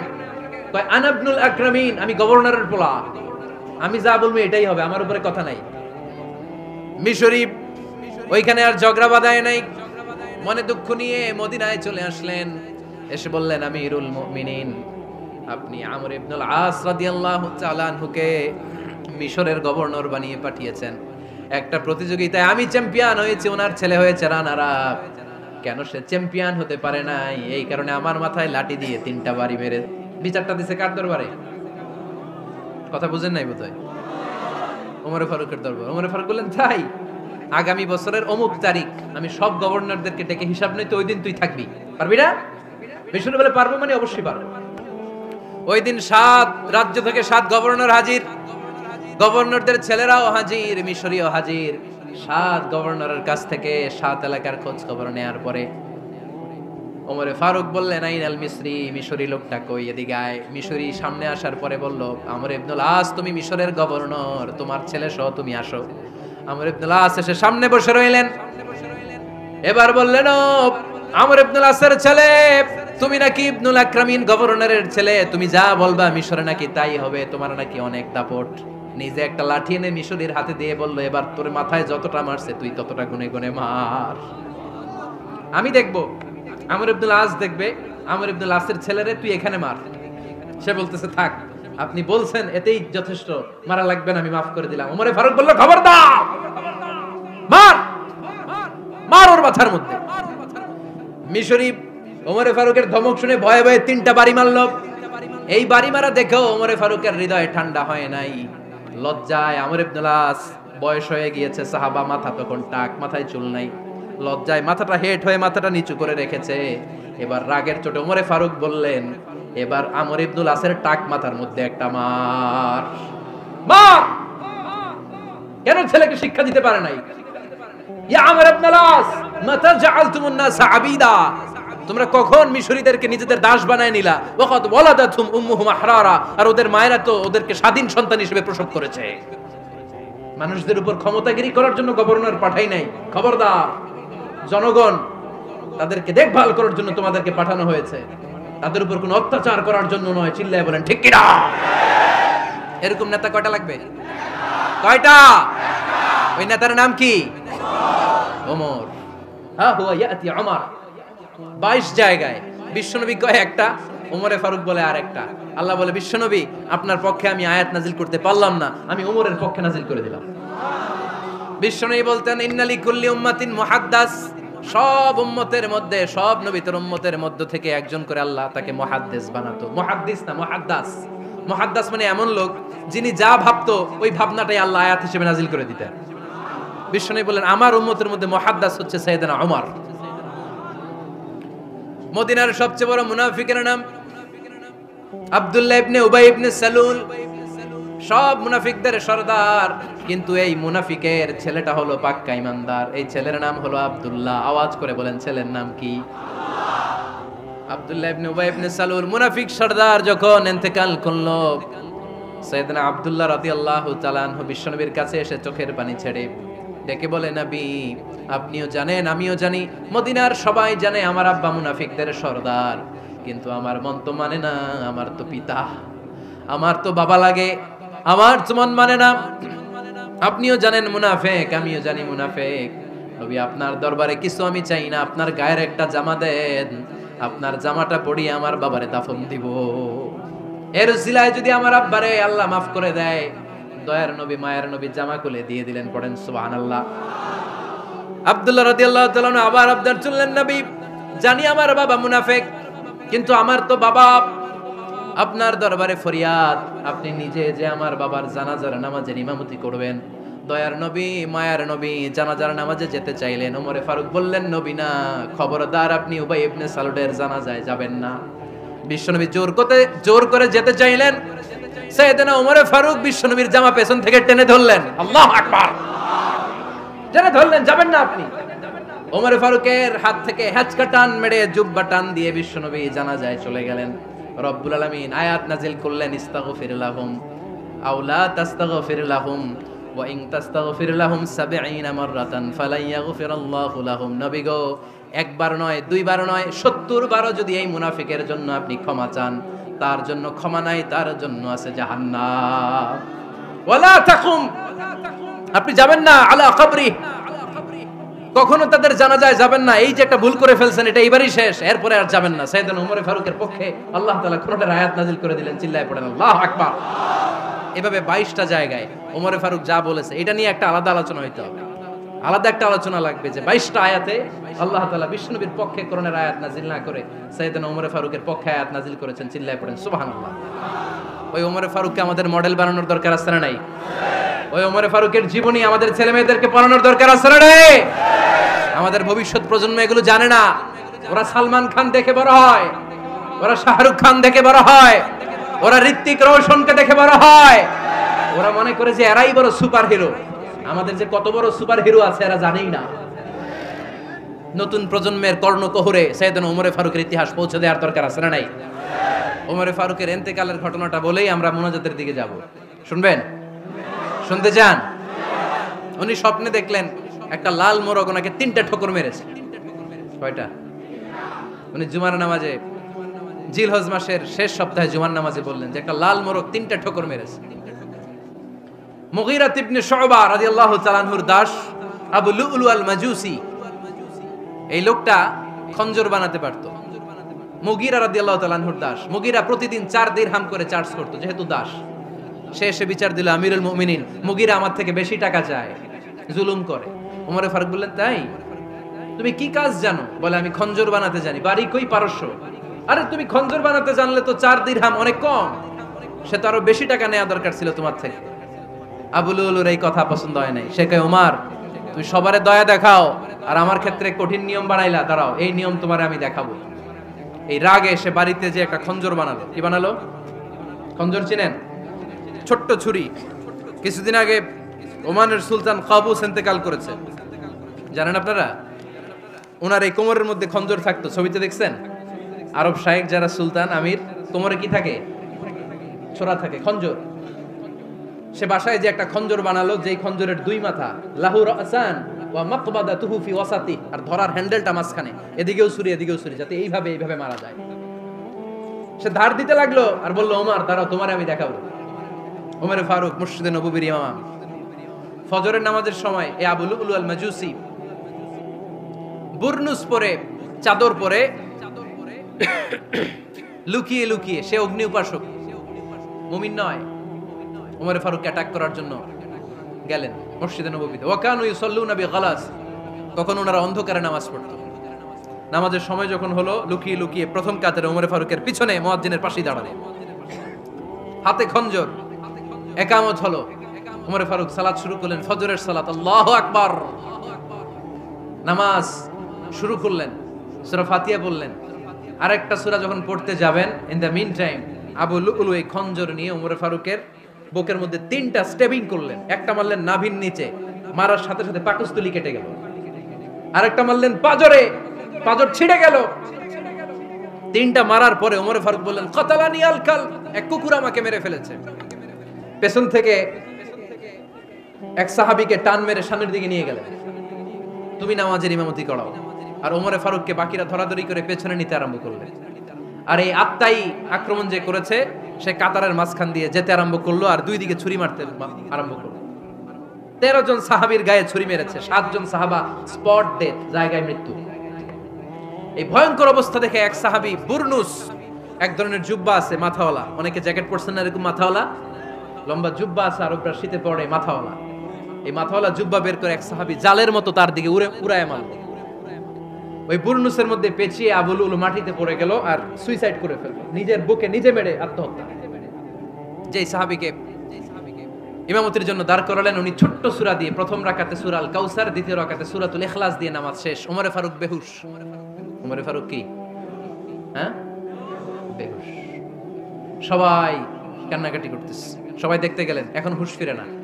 মুখের মধ্যে, মুখ খুলে রাষ্ট্রের চিকিৎসক মুখের মধ্যে দুধ দিলেন, ওই নাভি দিয়ে দুধ বের হয়ে যায়, পাকস্থলী কেটে ওখান দিয়ে দুধ বের হয়ে যাচ্ছে। তারা বললো, ওনারে বাঁচানো সম্ভব না, দেখেন হুঁশ ফিরে কিনা। হুঁশ ফিরলে ওনার পরে কে আমির হবে, উনি যেন প্যানেল ঠিক করে দিয়ে যায়। সবাই তাকিয়েছে ওমর ফারুকের চোখের দিকে। আল্লাহর মেহেরবানিতে ঘন্টা খানিক পরে উনি চোখ খুললেন। চোখ খোলার পরেই বলেন নাই, ও মা আমি মরে যাই। চোখ খোলার পরে উনি বলেন নাই, কে মারলো আমারে। চোখ খোলার পরে উনি বলেন নাই, আমার পরে নেতা কে হবে? চোখ খোলার পরে সর্বপ্রথম কথাটি ছিল আসল্লান নাস, আমার নেতৃত্বে যে ফজরের নামাজটা শুরু হয়েছিল এটাকে ঠিকমতো তোরা পড়েছিলি? আমার নেতৃত্বে যে ফজরের জামাত শুরু হয়েছিল সেটা ঠিকঠাক মতো সমাপ্ত হয়েছিল কিনা আগে বল। আসল্লান নাস, নামাজটা হয়েছে কিনা বল। সুবহানাল্লাহ কইতে পারলেন না? This is Omar, hour super hero. নেতা অনেকগুলো লাগে না, এরকম নেতা একটাই যথেষ্ট যে গোটা বিশ্বকে কাঁপায় দিতে পারে। চিল্লায় বলো ঠিক কিনা? আমরা চাই আমাদের ছেলেগুলো ওমরে ফারুকের মতো বড় হোক। আমরা চাই আমাদের ছেলে মেয়েগুলো খাব্বাব, খুবাইব, সাইয়েদনা আলী, উসমান, আবু বকর রাদিয়াল্লাহু তাআলা আনহুর অনুসরণে বড় হোক। ঠিক কিনা? আমরা একটা ওমর চাই যিনি আমাদেরকে সালাতের শিক্ষা দিয়ে গিয়েছেন, ইন্তেকালের আগে বলেছেন সাল্লান নাস। এজন্য আমরা যেন নামাজ কখনো নষ্ট না করি। আল্লাহর জমিনে দিন বাস্তবায়ন আসাদ্দুহুম ফি আমরিল্লাহি ওমর রাদিয়াল্লাহু তাআলা আনহুর মতো এত কঠোর কেউ ছিলেন না। তাই দিন বাস্তবায়নে আমরা যেন কাউরে ছাড় না দেই। সবার আগে আল্লাহর দিন, সবার আগে আল্লাহর কোরআন, সবার আগে আমার ইসলাম। বিশ্বনবী বললেন ওমর এটা মাক্কি জীবন, এখানে আমরা একটু গোপনে গোপনে দাওয়াত দিতে চাই। ওমরে ফারুক বলে না, আমার দায়িত্ব, আমি একটা মিছিল দিতে চাই নবী। আল্লাহর নামের তাকবীর দিতে দিতে দারুল আরকাম থেকে শুরু করে মসজিদুল হারাম পর্যন্ত একটা মিছিল দিয়ে আমি মক্কা কাঁপায়া দেব। অনুমতি দেন। বিশ্বনবী দিতে চায় না। ওমর ফারুক অনেক বুঝানোর পরে স্বল্প পরিসরের একটা অনুমোদন পাওয়া গেল বিশ্বনবী সাল্লাল্লাহু আলাইহি ওয়াসাল্লামের কাছ থেকে। কিন্তু মিছিল যে দিবে, মিছিলের জন্য লোকের দরকার আছে না নাই? এখানে লোক নাই, আমি একাই মিছিল দিতেছি। এটা জমবে? মিছিল জমবে? খুঁজে উনি 11 জন মুসলিম সাহাবা পেলেন। কয়জন? ওমরে ফারুক বললেন 11 জনই সই। এই 11 জন নিয়ে আমি আল্লাহর নামের তাকবীর দেব। 2 লাইন করলেন। কয় লাইন? 2 লাইন। পেছনে 6 জন, আর এই লাইনের নেতা বানালেন বিশ্বনবীর চাচা হামজাকে রাদিয়াল্লাহু তাআলা আনহু। আর সামনে 5 জন, তার আগে দাঁড়ালেন উনি নিজেই। তাহলে 6 6 12। বললেন এই 2 লাইনই আমরা তাকবীর দিতে দিতে, বেশি না, এই দারুল আরকামের ঘর থেকে, আপনারা জানেন যে সাফা মারওয়া এখন যে সাই হয়, এই সাফার পাদদেশে ছিল দারুল আরকামের ঘর। উনি বলেন এখান থেকে ওই যে কাবার গিলাফ দেখা যায়, কাবার গিলাফ পর্যন্ত আমরা এই তাকবীর নিয়ে ওখানে যাব। সুবহানাল্লাহ পড়বেন না? ওখানে উনি দাঁড়িয়ে ছোট্ট একটা ভাষণ দিয়েছিলেন। উনি বলেছিলেন মান আরাদা আন তাসকুলা উম্মু ওয়া ইয়াতামা ওয়ালাদু ওয়া তারমিলা যাওজাতুহু ফালিয়াসুদ্দানি। খেয়াল করে শুনেন, কান দুইটা খরগোশের কানের মতো খাড়া করেন। উনি এক বাক্যের একটা ভাষণ দিলেন। ভাষণ দিতে জানলে বড় ভাষণ দেয়া লাগে না। এক বাক্যের ভাষণ দিয়ে গোটা বিশ্বকে ঝাঁকুনি মারা যায়। চিল্লায় বলো ঠিক কিনা? ওমরে ফারুক এক বাক্যের একটা ছোট্ট ভাষণ দিলেন। মান আরাদা আন তাসকুলা উম্মু, কে আছো মায়ের এই মক্কায়, কে আছো মায়ের বুক খালি করতে চাও? ইয়াতামা ওয়ালাদু, কে আছো বাচ্চাগুলারে, নিজের সন্তানগুলোরে ইয়াতিম বানাতে চাও? কে আছো তারমিলা যাওজাতুহু, নিজের স্ত্রীকে বিধবা বানাতে চাও? ফালিয়া সুদ্দানি, বুকের পাটা থাকলে আমি ওমর রে থামাও। ফালিয়া সুদ্দানি, দেখি মক্কায় কার এত বড় বুকের পাটা। কে আছো মায়ের বুক খালি করতে চাও, সন্তান রে এতিম বানাতে চাও, স্ত্রীকে বিধবা বানাতে চাও? ফালিয়া সুদ্দানি, পারলে আমারে ঠেকাও। এই বলে উনি আল্লাহু আকবার, আল্লাহু আকবার, আল্লাহু আকবার বলে স্লোগান শুরু করে দিলেন। এক এক স্লোগানে মক্কার মরুজমিন থারথার করে কাঁপতে আরম্ভ করলেন। এই মিছিল মক্কার কেউ দেয় নাই। মিছিলের আওয়াজ শুনে আবু জাহেল বাইরিস, উতবা বাইরিস, শাইবা, ওয়ালিদ ইবনে মুগিরা সব বের হইছে। কিরে, আমার এলাকায় এত বড় স্লোগান, কার এত সাহস? বের হয়ে দেখে মিছিলের সামনে ওমর। ওমর রে দেখে দিছে এক দৌড়। কারণ ওমরে ফারুককে থামানোর মতো বাপের বেটা মক্কায় দ্বিতীয়টা কেউ ছিল না। আওয়াজ করে বলেন ঠিক কিনা? ওমরে ফারুক আল্লাহু আকবার, আল্লাহু আকবার বলে স্লোগান দিতে দিতে মসজিদুল হারামের ভেতরে ঢুকে গেল। কাবার গিলাফ ধরার পরে সেদিন মিছিল থেমেছে। ওই আল্লাহর নামের স্লোগান সেদিন কেউ থামাতে পারে নাই, কিয়ামত পর্যন্ত কেউ থামাতে পারবে না। চিল্লায় বলো ঠিক কিনা?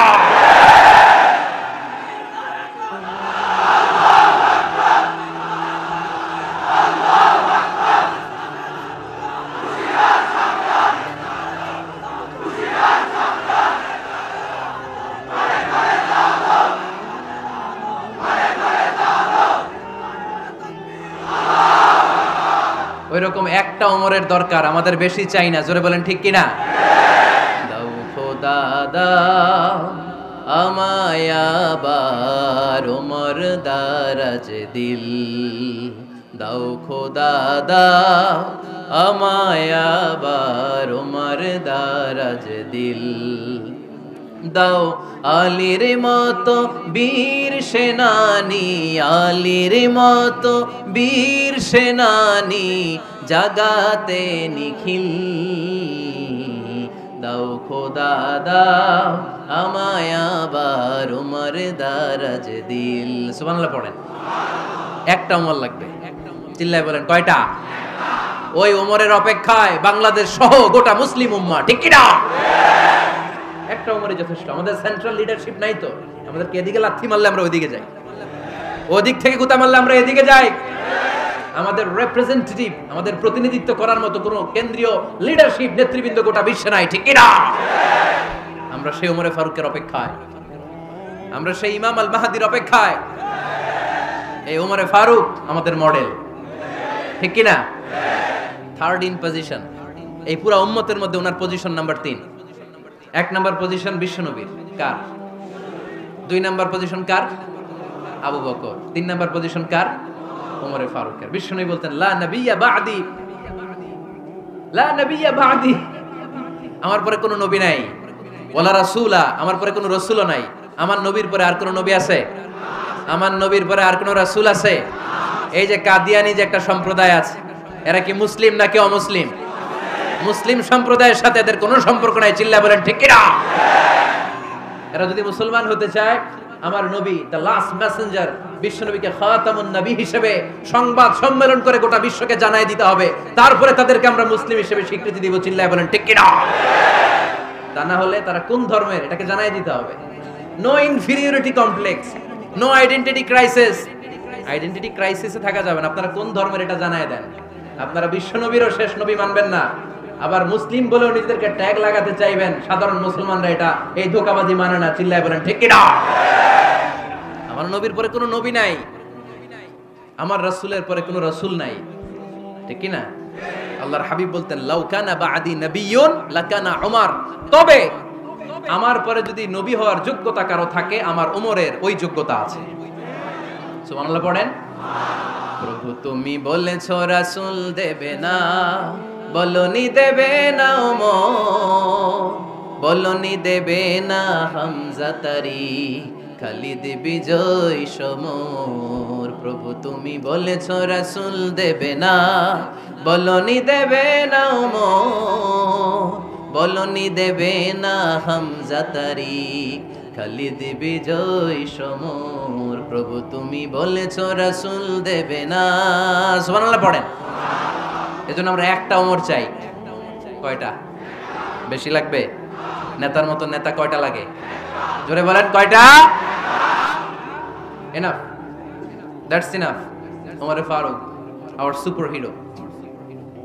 ওনার সাথে বিশ্বনবী সাল্লাল্লাহু আলাইহি ওয়াসাল্লামের মুসাহারার সম্পর্ক ছিল। ওমর ফারুক যে বিশ্বনবীর শ্বশুর, এটা অনেকে জানেই না। ওমর ফারুক রাদিয়াল্লাহু তাআলা আনহু বিশ্বনবীর শ্বশুর ছিলেন। এটা আজকে নতুন শুনছেন, কে কে হাত তোলেন? দেখছেন হুজুর? সঠিক বলছি না আমি? অনেকে আমরা জানি না। মাশাআল্লাহ, জানতে লজ্জা নাই, শিখতে লজ্জা নাই।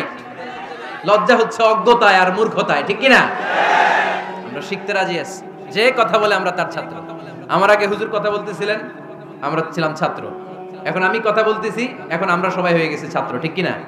যিনি বলেন তিনি শিক্ষক, বাকিরা আমরা ছাত্র, ঠিক কি না? 4 খলিফার 2 খলিফা, ইসলামের 4 খলিফার 2 খলিফা বিশ্বনবীর মেয়ের জামাই, আর বাকি 2 খলিফা বিশ্বনবীর শ্বশুর। সুবহানাল্লাহ পড়েন। সাইয়েদনা আলী রাদিয়াল্লাহু তাআলা আনহু, সাইয়েদনা উসমান যুন নূরাইন বিশ্বনবীর মেয়ের জামাই। উসমান রাদিয়াল্লাহু তাআলা আনহুর কাছে বিশ্বনবী 2 মেয়েকে বিয়ে দিয়েছিলেন। একজন মারা যাওয়ার পরে আরেকজন। বিশ্বনবী বলেছেন এরপরে আরেকটা থাকে, ওইটারও বিয়ে দিতেন। সুবহানাল্লাহ পড়বেন না? 2 জন ছিল মেয়ের জামাই, আর 2 জন ছিল শ্বশুর। সাইয়েদনা আবু বকর শ্বশুর, বিশ্বনবীর স্ত্রী আম্মা জান আয়েশা রাদিয়াল্লাহু তাআলা আনহার বাবা। বিশ্বনবীর স্ত্রী আম্মা জান হাফসা রাদিয়াল্লাহু তাআলা আনহার বাবা ছিল সাইয়েদনা ওমর ফারুক। চিল্লায়ে পড়েন আল্লাহু আকবার। জান্নাতুল পজিশন না, সাইয়্যিদু কুহুলিল জান্নাহ।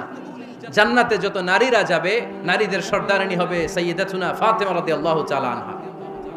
এই ফরিদপুরের যত ইয়াং স্টাররা, তোমরা যারা জান্নাতে যাবে, তোমাদের লিডার হবে সাইয়েদনা হাসান আর হুসাইন রাদিয়াল্লাহু তাআলা আনহুমা।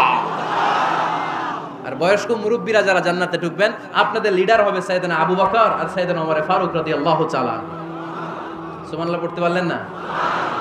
ওমর ফারুক এটা সাধারণ কোনো ক্যারেক্টারিস্টিক্স নয়, ওনাকে আল্লাহ তাআলা নলেজও দিয়েছেন, আবার দিনদারিও দিয়েছেন।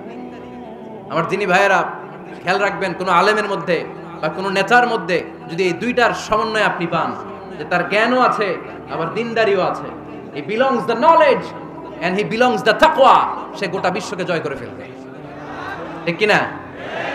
যার মধ্যে জ্ঞান আছে, যার মধ্যে তাকওয়া আছে, তারে কেউ থামায় রাখতে পারে? ওমর ফারুককে এই দুই নেয়ামত দিয়ে ধন্য করেছে কে? সহিহ বুখারীর বর্ণনা, বিশ্বনবী সাহাবীদের সামনে একটা স্বপ্নের কথা বলছেন। বিশ্বনবী বললেন, আমি স্বপ্নে দেখলাম আমার আঙ্গুলের ফাঁকা থেকে দুধ বের হচ্ছে, আমি তৃপ্তি সহকারে দুধ খেলাম। খাওয়ার পরে দেখলাম আঙ্গুলের মধ্যে একটু দুধ লেগে আছে, আমার আঙ্গুলে অতিরিক্ত লেগে থাকা দুধটা আমি ওমর ফারুকের মুখের মধ্যে লাগিয়ে দিলাম। সাহাবারা বললেন, ইয়া রাসূলুল্লাহ, ইয়া হাবিবাল্লাহ, মাযা আওয়ালতা বিহি, এই স্বপ্নের আপনি কি ব্যাখ্যা করলেন, আমরা তো বুঝলাম না। বিশ্বনবী বললেন, আওয়ালতু বিহি আল ইলম, আমি এই দুধ দিয়ে জ্ঞানের ব্যাখ্যা করেছি, কারণ ওমরকে আল্লাহ যেই জ্ঞান দিয়েছে গোটা বিশ্বের কাউকে এত জ্ঞান দেয় না। এজন্য স্বপ্নে যদি কেউ দেখেন যে আপনি দুধ খাচ্ছেন, তার মানে আল্লাহ তাআলা আপনার জ্ঞান বাড়ায় দিবেন।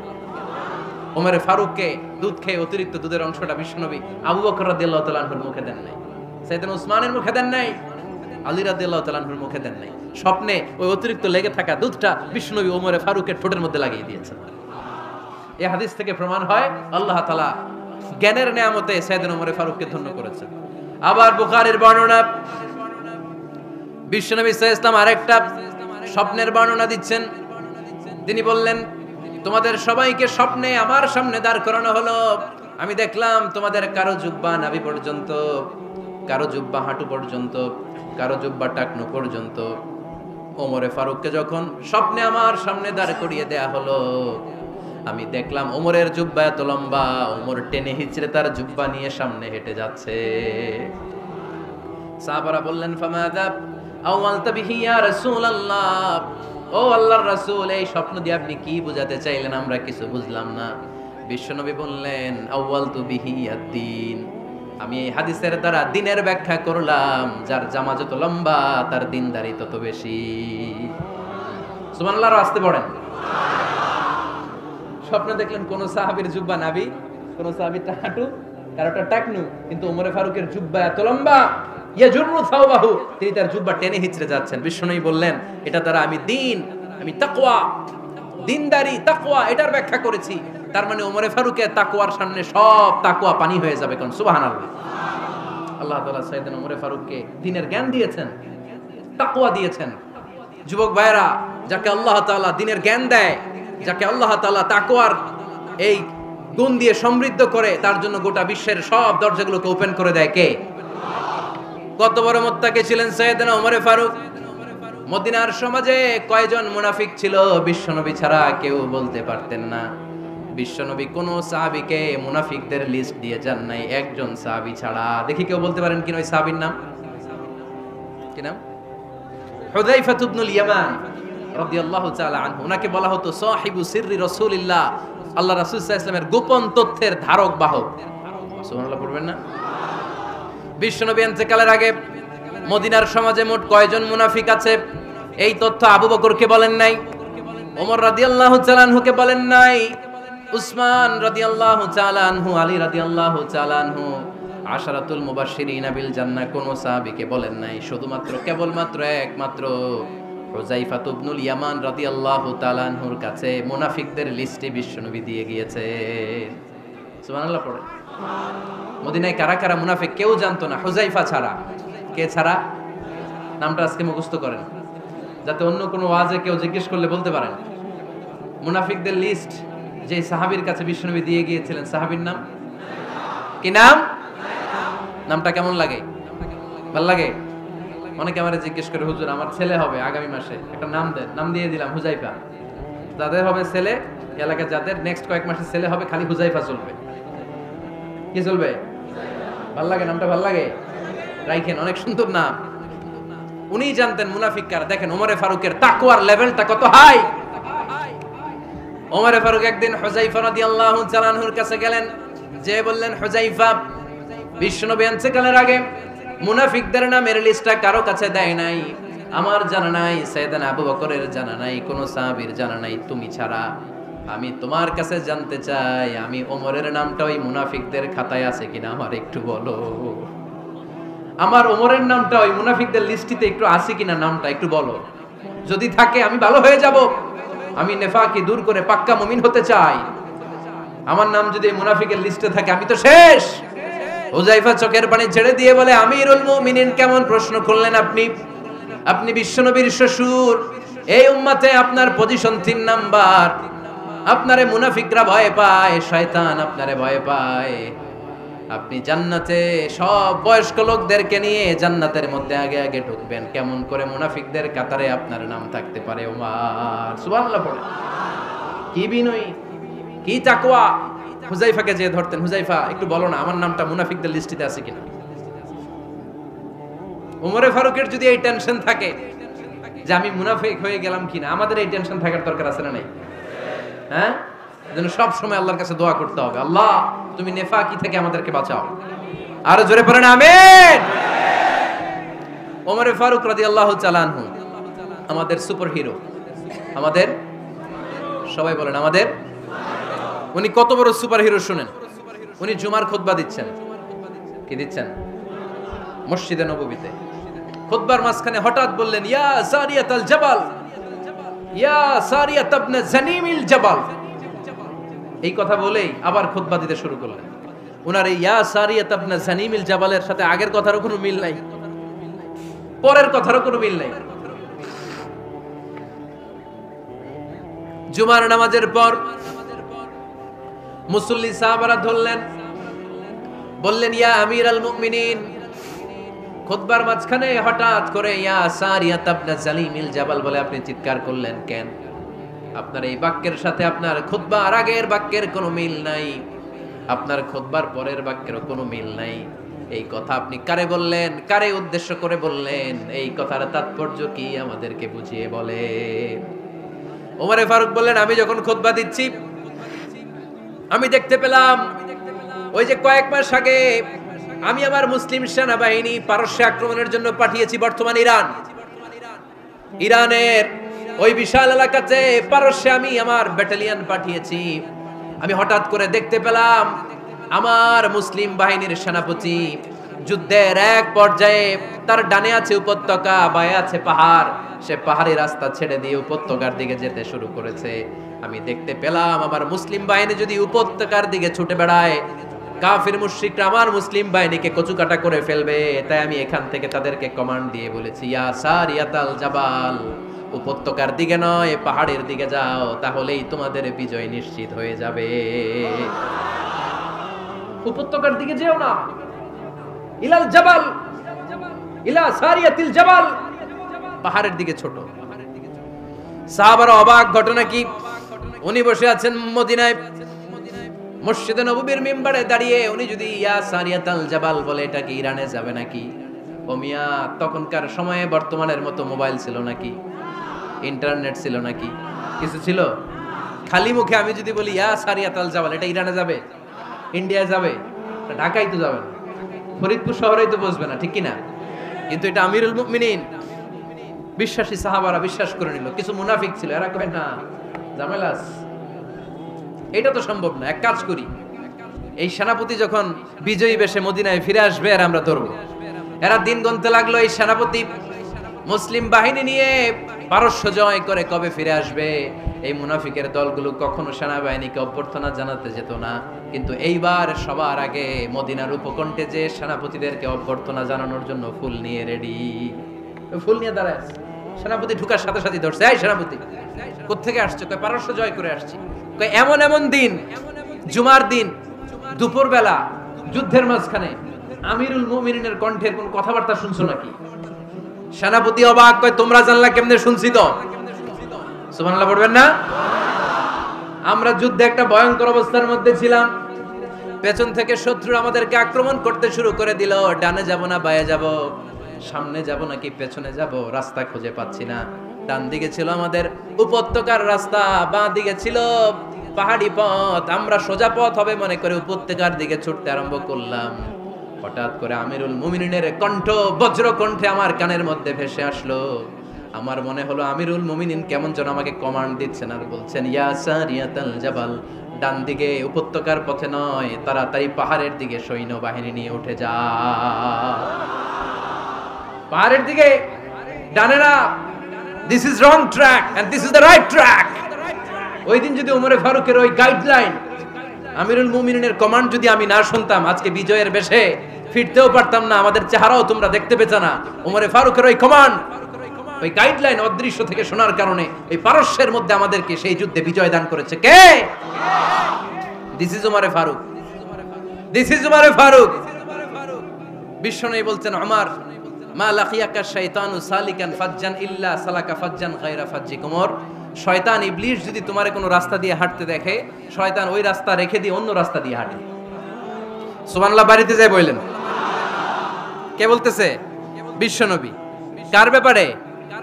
ওমরে ফারুকের ব্যাপারে। শয়তান যদি দেখে যে ওমরে ফারুক এই রাস্তা দিয়ে হাঁটতেছে, শয়তান ওই রাস্তা রেখে দিয়ে অন্য রাস্তা দিয়ে হাঁটে। সুবহানাল্লাহ পড়ে। রাত্রিবেলা আমরা আমাদের বাচ্চা ছেলে মেয়েদেরকে যখন খাওয়াই, বাচ্চারা খেতে চায় না, এরকম হয় আপনাদের ফরিদপুর এলাকায়? এই এলাকায় হয় নাকি? খেতে চায় না বাচ্চারা, এই চকলেট দেখায়া, এই মিনা কার্টুন দেখায়া, এইটা সেটা, এগুলো সেগুলো বলে, গল্প টল্প বলে ভুলায়া খাওয়ানো লাগে, তাই না? তারপরও খায় না। আমারও ছোট মেয়ে আছে, খেতে চায় না, এইটা সেইটা এমনি সেমনি খাওয়ানো লাগে। তো শেষে না পেরে মা বাবা বলতে বাধ্য হয়, ওই যে ভূত আসতেছে, ভূত, তাড়াতাড়ি তাড়াতাড়ি খাও, নাহলে যে ভূত ধরবে তোমার। ওই যে বাঘ আসতেছে, বাঘ, তাড়াতাড়ি খাইলে নাহলে বাঘে কামড়াবে। বলি না আমরা? আপনারা কি বলেন? ভূত। আর কি বলেন?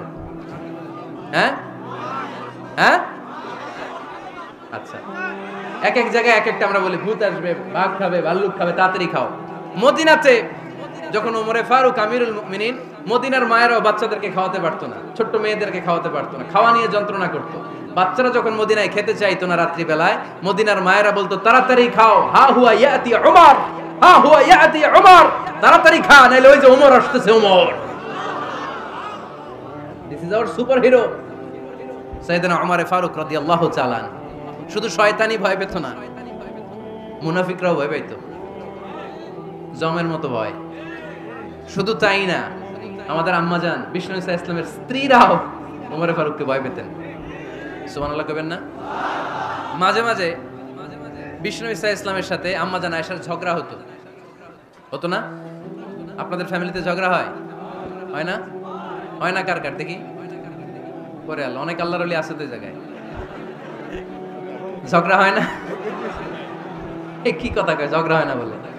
বিশ্বনবীর ফ্যামিলিতে ঝগড়া হয়, আপনার ফ্যামিলিতে হয় না? মিষ্টি ঝগড়া।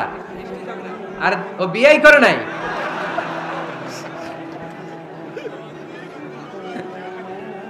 ঝগড়া তো হবেই, দাম্পত্য জীবনের মজাটাই তো এখানে। কখনো ঝগড়া, কখনো আনন্দ, একটু বৃষ্টি, একটু রোদ, একটু হাসি, একটু কান্না, ভালো লাগা, ভালোবাসা শেয়ার করে নেয়া, মিলেমিশে একাকার হয়ে যাওয়া, ঠিক কি না? তো আল্লাহর হাবিব সাল্লাল্লাহু আলাইহি ওয়াসাল্লামের সাথে আম্মাজান আয়েশার ঝগড়া হতো।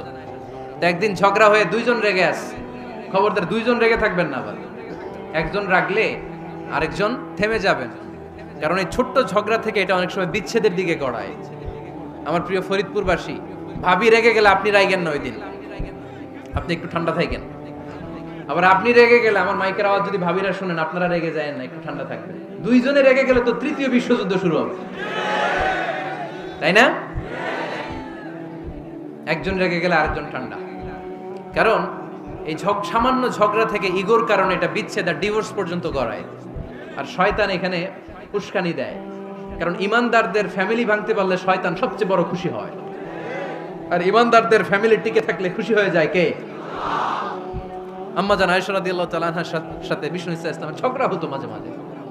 একবার ঝগড়া হলো, বিষ্ণু ইসা ইসলামের রাগ, আম্মাজান আয়েশাও রাগ। বিষ্ণুই বললেন, আয়েশা, ঝগড়া করে আর কতক্ষণ থাকবো, আসো মিটমাট করি। আয়েশা রাদিয়াল্লাহু বললেন, ঠিক আছে, মিটমাট করব। তো বিষ্ণু ইসা ইসলাম বললেন, মিটমাটের জন্য কারে ডাকবো? ওমর রে ডাকি। কয় না, ওমর রে না, ওমর গালিজ, ওমর অনেক রাগে, আমার ডর লাগে। কয় তাহলে তোমার আব্বারে ডাকি, কয় ডাকেন। কি খুশি, মেয়েদের মধ্যে এই অভ্যাসটা আছে না নাই? তাহলে তোমার আব্বারে ডাকি, ডাকেন। ডেকে নিয়ে আসা হলো। আবু বকর রাদিয়াল্লাহু তাআলা আনহু দাঁড়ালেন, আম্মা জান আয়েশা দাঁড়ালেন, বিশ্বনবীও দাঁড়ালেন। বিশ্বনবী বললেন, আয়েশা তোমার আব্বা আসছে, এবার ঘটনা খুলে বলার পালা, তুমি বলবা নাকি আমি বলবো? আম্মা জান আয়েশা বললেন, আপনি বলেন, তবে ওয়ালা তাকুল ইল্লা হাক্কান, যেটা ঘটছে ওইটাই বললেন, মিথ্যা কথা কইেন না। আবু বকর রাদিয়াল্লাহু তাআলা রেগে মেগে আগুন, কি এই কথা তুমি কেমন করে বলো?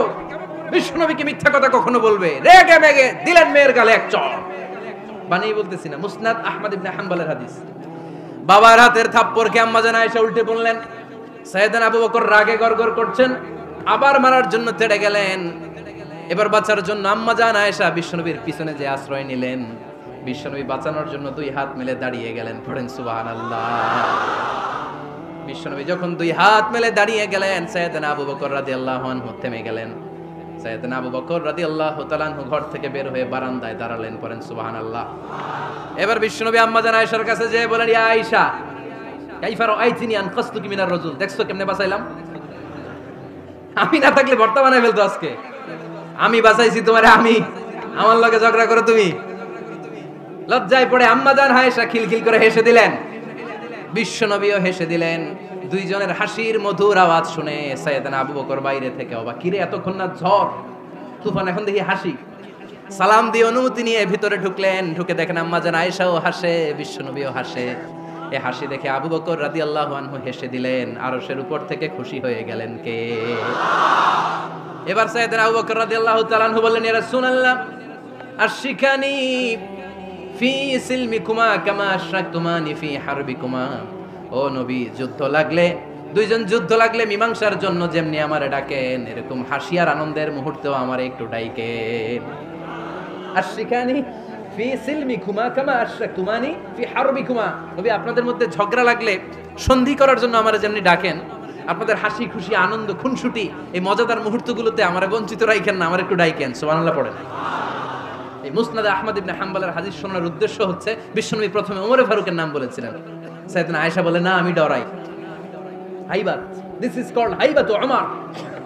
একবার বিশ্বনবীর সব বিবিরা ধরলেন, ও নবী আমাদেরকে এটা দেন, ওইটা দেন, ঘরে এটা নাই, ওইটা নাই, ওইটা নাই। বিশ্বনবীকে, আমার কাছে কিচ্ছু নাই, যদি এমনি আমার বউ হয়ে থাকতে চাও থাকো, তাহলে যা, তা না হলে যা লাগবে কিনে দেব, সাথে সাথে তালাকও দিয়ে দিব।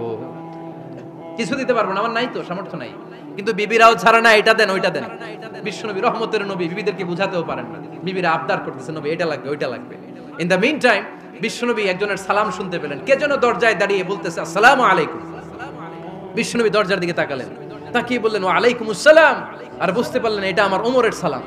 সালাম দেওয়ার পরে বিবিদের দিকে তাকায় দেখে একজন বিবিও নাই, সব অন্দর মহলের ভিতরে দৌড়। সুবহানাল্লাহ পড়তে পারলেন না? This is our super hero Omar. এরকম ওমর একটা লাগবে, চিল্লায় বলেন কয়টা? একটা ওমর গোটা বিশ্বকে সোজা করে দিবে। একটা ওমর সবল আর দুর্বলের সব পার্থক্য দূর করে দিবে। মাজলুমের উপর জালিমের অত্যাচারের অবসান ঘটায় দিবে। গোটা বিশ্বটাকে সাম্য, মৈত্রী, ভালোবাসার ইনসাফ দিয়ে পরিপূর্ণ করে দিবে। সেই ওমরের অপেক্ষায় আমরা। নিজের ছেলেকে 80টা বেত মেরেছেন। কয়টা? 80টা বেত মেরেছেন। এই ব্যাপারে অনেকগুলো বর্ণনা পাওয়া যায়। সবচেয়ে সহি বর্ণনা হচ্ছে মুয়াত্তা ইমাম মালিকের বর্ণনা। ওমরে ফারুক রাদিয়াল্লাহু তাআলা আনহুর ছেলে আব্দুর রহমান মারুফুন বিআবি শাহমা ছিলেন মিশরে। ওখানে নাবিজ খেয়েছিলেন। নাবিজ হচ্ছে আরব দেশের লোকেরা দুধের মধ্যে শক্ত খুরমা রাত্রেবেলা ঢেলে দিত। ঢেলে দিলে সারা রাত ওই খুরমার রসটা দুধের সাথে মিশে দুধটা লাল হয়ে যেত। এটারে সকালবেলা খেত, খুব সুস্বাদু। এটাকে বলে নাবিজ। কিন্তু এটা রাতে ভিজাইলে সকালেই খাইতে হয়, রেখে দিলে আবার একটু সমস্যা হয়। এটা অনেকটা তারির মতো হয়ে যায়, মাতলামি চলে আসে। তো ওমরে ফারুকের ছেলে নাবিজ খেয়েছেন, মদ খাননি, নাবিজ। কিন্তু নাবিজ খাওয়াতে সাকরান চলে এসেছে। সাকরান চলে আসাতে এটা যখন প্রমাণিত হয়েছে, আমর ইবনুল আস রাদিয়াল্লাহু তাআলা আনহু নাকি 80 বেত মেরেছেন মিশরে। কয় বেত? নিয়ম হচ্ছে সবার সামনে, ইনি সবার সামনে না মেরে একটু গোপনে মেরেছে।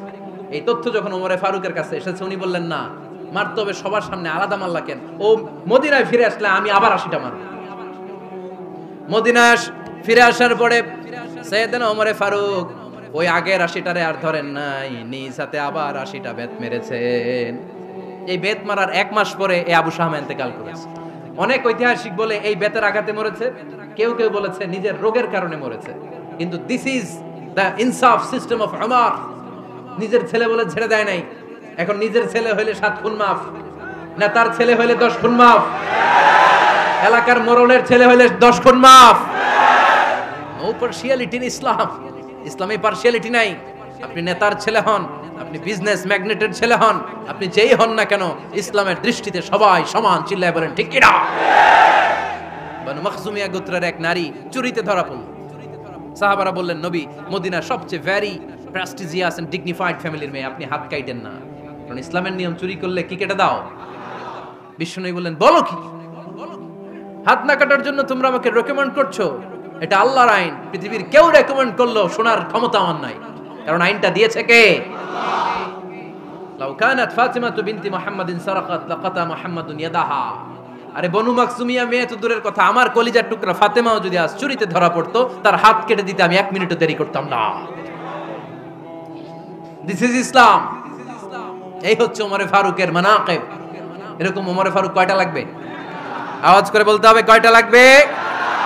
একটা লাগবে। এই সাইয়েদনা ওমরে ফারুক মদিনার প্রথম চিফ জাস্টিস ছিলেন। সর্বপ্রথম উনার পরামর্শে সাইয়েদনা আবু বকর রাদিয়াল্লাহু তাআলা আনহু কোরআনকে সংকলন করেছেন। আমরা এই যে কোরআন পড়ি 30 পারা, এমদাদিয়া লাইব্রেরির 114টা সূরা, কত সুন্দর সন্নিবেশ করা হয়েছে, এখানে সাজানো হয়েছে। আল্লাহর হাবিব সাল্লাল্লাহু আলাইহি ওয়াসাল্লামের সময় কি এরকম কোরআন ছিল নাকি? ছিল? খেজুর পাতার মধ্যে, গাছের বাকলের মধ্যে, ওটের বড় হাড্ডির মধ্যে আর পাথরের মধ্যে খোদাই করা কোরআন ছিল। সাইয়েদনা আবু বকরের সময় রাদিয়াল্লাহু তাআলা আনহুর সময় যুদ্ধ হলো, 70 জন হাফেজ সাহাবী ইন্তেকাল করলেন। সাইয়েদনা আবু বকর রাদিয়াল্লাহু তাআলা আনহুকে ডেকে ওমরে ফারুক বললেন, ও আবু বকর, এইভাবে হাফেজে কোরআন সাহাবীরা যদি দুনিয়া থেকে বিদায় হয়ে যায়, আল্লাহর কোরআনও তো বিদায় হয়ে যাবে। আমার পরামর্শ হলো আপনি সব বয়োজ্যেষ্ঠ সাহাবীদেরকে একসাথে করে কোরআনের সব কাগজগুলোকে একসাথে করে একটা নির্ধারিত কপির মধ্যে কোরআনকে সংকলন করে ফেলেন। সাইয়েদনা আবু বকর বললেন, যেটা আমার নবী করেন এটা আমি কেমনে করি? কিন্তু ওমরে ফারুক নাচরবান্দা বলে না, এটা করলে কোনো খারাপ হবে না, ভালোই হবে। মুসলিম উম্মার জন্য এক জায়গায় কোরআন সন্নিবেশিত থাকবে, আপনি করেন। সাইয়েদনা আবু বকর রাজি হয় না, ওমরে ফারুকও ছাড়ে না। ওমরে ফারুক বলতে বলতে বলতে বলতে এমন ভাবে সাইয়েদনা আবু বকর রাদিয়াল্লাহু তাআলা আনহুকে ধরলেন, সব শেষে সাইয়েদনা আবু বকর ওমরে ফারুকের কথায় কোরআন সংকলনে রাজি হয়ে গেলেন। পড়েন সুবহানাল্লাহ। উনি বললেন, ওমর যখন আমাকে বারবার বুঝাতে লাগলো, আল্লাহ তাআলা আমার হৃদয়টা ওমরের কথা শোনার জন্য খুলে দিলেন। আল্লাহ তাআলা কেমন যেন আমাকে ইলহাম করলেন, আবু বকর করো, এই কাজের মধ্য দিয়ে আমি আমার কোরআনকে গোটা বিশ্বে জীবিত রেখে দেব। This is Umar. এই যে আমরা হিজরি সনের যে আমরা গণনা করি, এই হিজরি সনের প্রবর্তক হচ্ছে সাইয়েদনা ওমরে ফারুক। সুবহানাল্লাহ নাই? আপনাদের মনোযোগ আছে না গেছে? কই ঘুমায় গেলেন মনে হয়? তাকবীর দেন তো একজন আওয়াজ করে।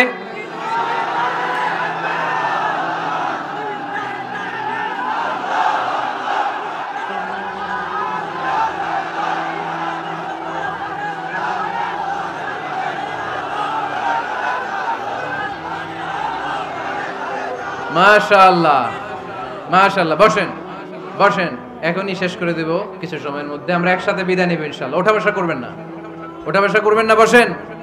সাইয়েদনা ওমরে ফারুক এই হিজরি সনের গণনা শুরু করেছে। সাহাবারা বলল, আমিরুল মুমিনিন, খ্রিস্টানদের ঈসাই সন আছে, আমাদের মুসলমানদের কোনো সন নাই। আমাদের একটা সন থাকলে আমাদের জিজিয়া নিতে, আমাদের যাকাতের টাকা উত্তোলন করতে অনেক সুবিধা হবে।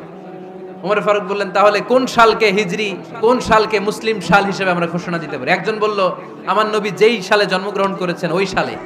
ওমর ফারুক বললেন, না, আমার নবীর জন্ম আমাদের জন্য খুশির দিন, কিন্তু এটা আমাদের জন্য প্রেরণা নয়। প্রেরণা নবীর কাজে, ঠিক কিনা? আরো কিছু সাহাবারা বলল, তাহলে যেই সালে আমার নবী ইন্তেকাল করেছে ওইটারে প্রথম সাল ধরেন। ওমর ফারুক বললেন, না, যেদিন তিনি ইন্তেকাল করেছেন এটা আমাদের দুঃখের দিন, এটা আমাদের প্রেরণা নয়। আমাদের প্রেরণা হচ্ছে বিশ্বনবীর ত্যাগ, তিতিক্ষা আর কাজের মধ্য দিয়ে। জোরে কোন ঠিক কিনা? ওমর ফারুক বললেন, যেদিন বিশ্বনবী ইসলাম রক্ষায় নিজের মাতৃভূমি ছেড়ে মক্কা থেকে মদিনায় গিয়েছেন, ওই দিনটাকে হিজরি প্রথম দিন ধরে আমরা হিজরি সাল গণনা করে শুরু করে দেব। ওইটাই হচ্ছে হিজরি সন।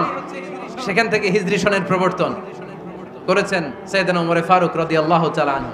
এই যে স্টেট গভর্নমেন্ট, এই যে প্রিজন, জেলখানা, ক্যান্টনমেন্ট, সচিবালয়, গণভবন, বঙ্গভবন, মুক্তিযোদ্ধাদের ভাতা, রাষ্ট্রীয় ভাতা, এই সব নিয়ম কানুন সাইয়েদনা ওমর ফারুক তার রাষ্ট্রীয় আমলে তিনি নিজে করেছেন। চিল্লায় পড়েন আল্লাহু আকবার। মুসলমানদের আলাদা কারেন্সি, নিজস্ব মুদ্রা ব্যবস্থা নিজে চালু করেছেন। সৈনিকদের মধ্যে যারা বিবাহিত প্রতি 6 মাস অন্তর অন্তর 1 মাসের ছুটি কাটাতে তারা ফিরে আসবে, সাইয়েদনা ওমর ফারুক চালু করেছেন। চিল্লায় আওয়াজ করে পড়েন আল্লাহু আকবার। এই যে আমরা 20 রাকাত সালাতুত তারাবি পড়ি রমাদানে, করেন না আপনারা? এটা সাইয়েদনা ওমর ফারুক চালু করেছেন। সুবহানাল্লাহ পড়তে পারলেন না? কোরআনে মোট 22টা আয়াত আছে যেখানে সাহাবারা ইনডিসিশনে ভুগছিলেন।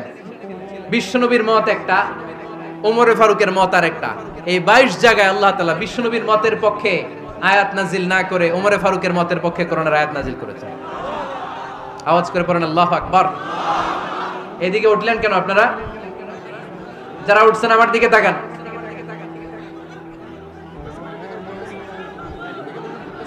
কিছু ভিতরে ঢুকতেছে, কিছু বাইরে দিছে না?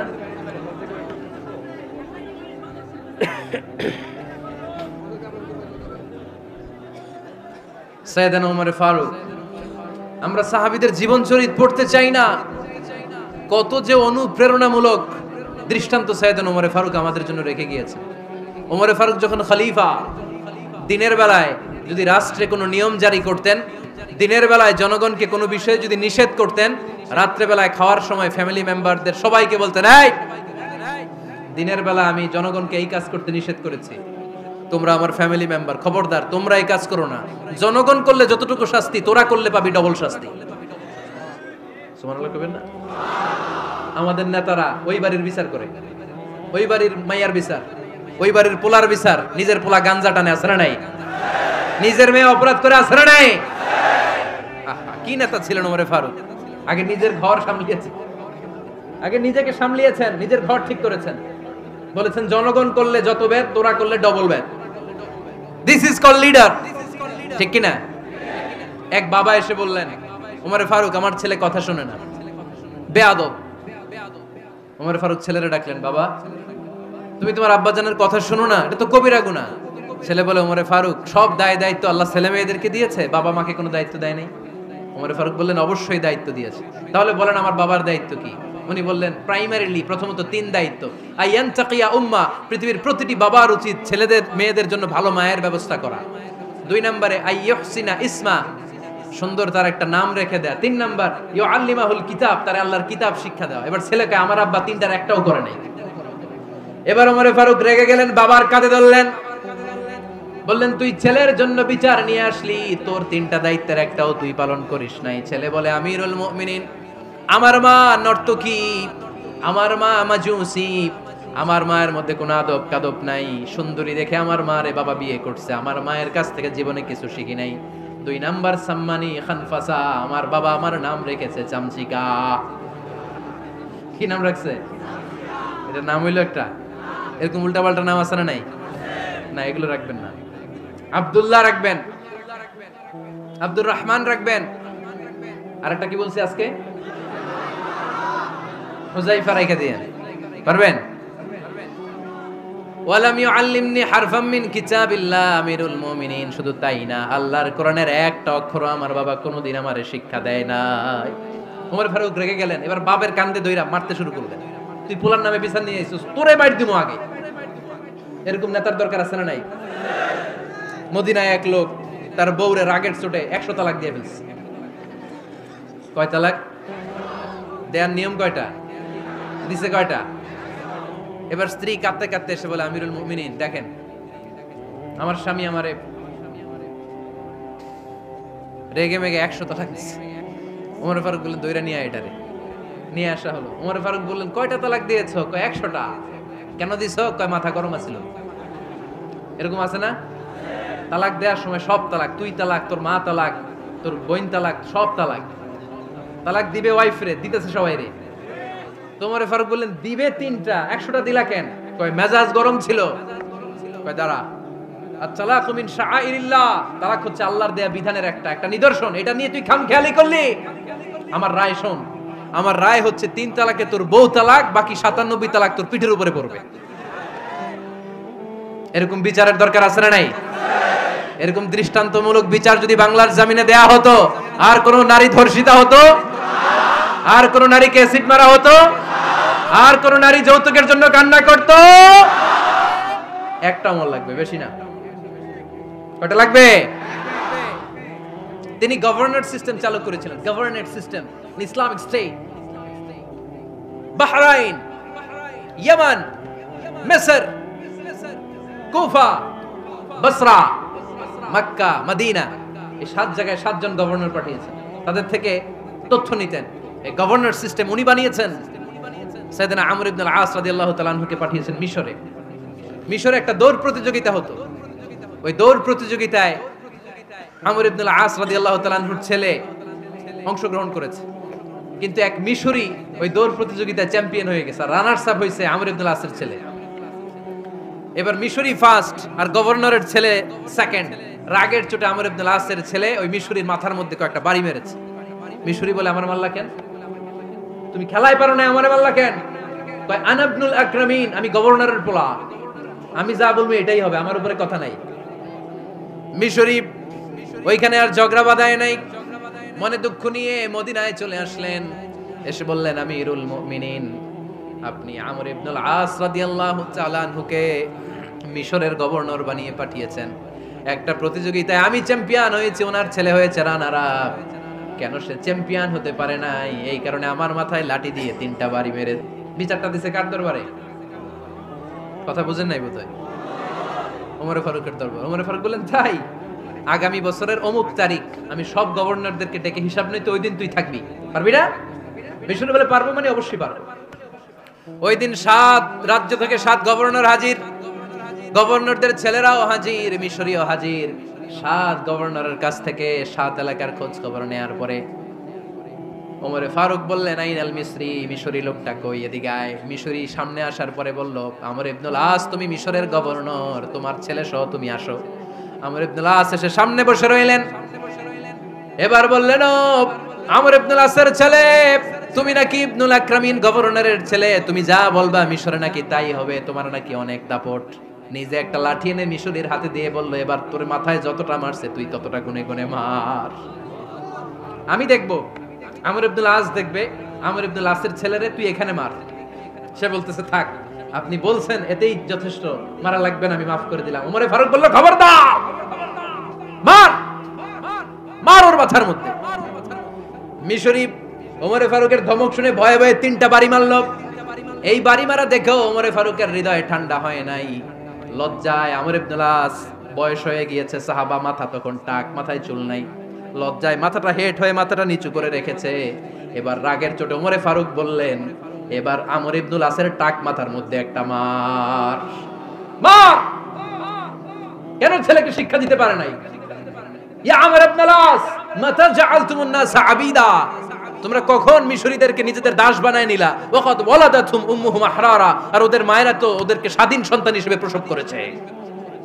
মানুষদের উপর ক্ষমতাগিরি করার জন্য গভর্নর পাঠাই নাই। খবরদার, জনগণ তাদেরকে দেখভাল করার জন্য তোমাদেরকে পাঠানো হয়েছে, তাদের উপর কোনো অত্যাচার করার জন্য নয়। চিল্লায় বলেন ঠিক কি না? এরকম নেতা কয়টা লাগবে? কয়টা? ওই নেতার নাম কি? ওমর। হুয়া ইয়াতি ওমর। 22 জায়গায় বিশ্বনবী কয় একটা, ওমরে ফারুক বলে আরেকটা। আল্লাহ বলে, বিশ্বনবী, আপনার পক্ষে আমি আয়াত নাজিল করতে পারলাম না, আমি ওমরের পক্ষে নাজিল করে দিলাম। বিশ্বনবী বলতেন, ইন্নালি কুল্লি উম্মাতিন মুহাদ্দাস, সব উম্মতের মধ্যে, সব নবীর উম্মতের মধ্য থেকে একজন করে আল্লাহ তাকে মুহাদ্দিস বানাতো। মুহাদ্দিস না, মুহাদ্দাস। মুহাদ্দাস মানে এমন লোক যিনি যা ভাবতো ওই ভাবনাটাই আল্লাহ আয়াত হিসেবে নাজিল করে দিতেন। বিশ্বনবী বলেন, আমার উম্মতের মধ্যে মুহাদ্দাস হচ্ছে সাইয়েদনা ওমর। মদিনার সবচেয়ে বড় মুনাফিকের নাম আব্দুল্লাহ ইবনে উবাই ইবনে সালুল। সব মুনাফিকদের সরদার, কিন্তু এই মুনাফিকের ছেলেটা হলো পাক্কা ইমানদার। এই ছেলের নাম হলো আব্দুল্লাহ। আওয়াজ করে বলেন, ছেলের নাম কি? আব্দুল্লাহ ইবনে উবাই ইবনে সালুল। মুনাফিক সরদার যখন ইন্তেকাল করলো, সাইয়েদনা আব্দুল্লাহ রাদিয়াল্লাহু তাআলা আনহু বিশ্বনবীর কাছে এসে চোখের পানি ছেড়ে ডেকে বলে, নবী আপনিও জানেন আমিও জানি, মদিনার সবাই জানে আমার আব্বা মুনাফিকদের সর্দার, কিন্তু আমার মন তো মানে না, আমার তো পিতা, আমার তো বাবা লাগে, আমার তো মন মানে না। আপনিও জানেন মুনাফিক, আমিও জানি মুনাফিক। নবী আপনার দরবারে কিছু আমি চাই না, আপনার গায়ের একটা জামা দেন, আপনার জামাটা পরিয়ে আমার বাবারে দাফন দিব। এর উসিলায় যদি আমার আব্বারে আল্লাহ মাফ করে দেয়, দয়ার নবী মায়ের নবী জামা খুলে দিয়ে দিলেন। পড়েন সুবহানাল্লাহ। আব্দুল্লাহ রাদিয়াল্লাহু তাআলা আবার আবদার চললেন, নবী জানি আমার বাবা মুনাফিক, কিন্তু আমার তো বাবা, আপনার দরবারে ফরিয়াদ, আপনি নিজে যে আমার বাবার জানাজার নামাজের ইমামতি করবেন। দয়ার নবী মায়ার নবী জানাজার নামাজে যেতে চাইলেন। ওমরে ফারুক বললেন, নবী না, খবরদার আপনি উবাই ইবনে সালুলের জানাজায় যাবেন না। বিশ্বনবী জোর করে যেতে চাইলেন। সাইয়েদনা ওমরে ফারুক বিশ্বনবীর জামা পেছন থেকে টেনে ধরলেন। আল্লাহু আকবার, টেনে ধরলেন, যাবেন না আপনি। ওমরে ফারুকের হাত থেকে হ্যাচকা টান মেরে জুব্বা টান দিয়ে বিশ্বনবী জানাজায় চলে গেলেন। রব্বুল আলামিন আয়াত নাজিল করলেন, ইস্তাগফির লাহুম আও লা তাস্তাগফির লাহুম ওয়া ইন তাস্তাগফির লাহুম ৭০ মাররাতান ফালান ইয়াগফিরাল্লাহু লাহুম। নবী গো, একবার নয়, দুইবার নয়, ৭০ বারও যদি এই মুনাফিকের জন্য আপনি ক্ষমা চান, তার জন্য ক্ষমা নাই, তার জন্য আছে জাহান্নাম।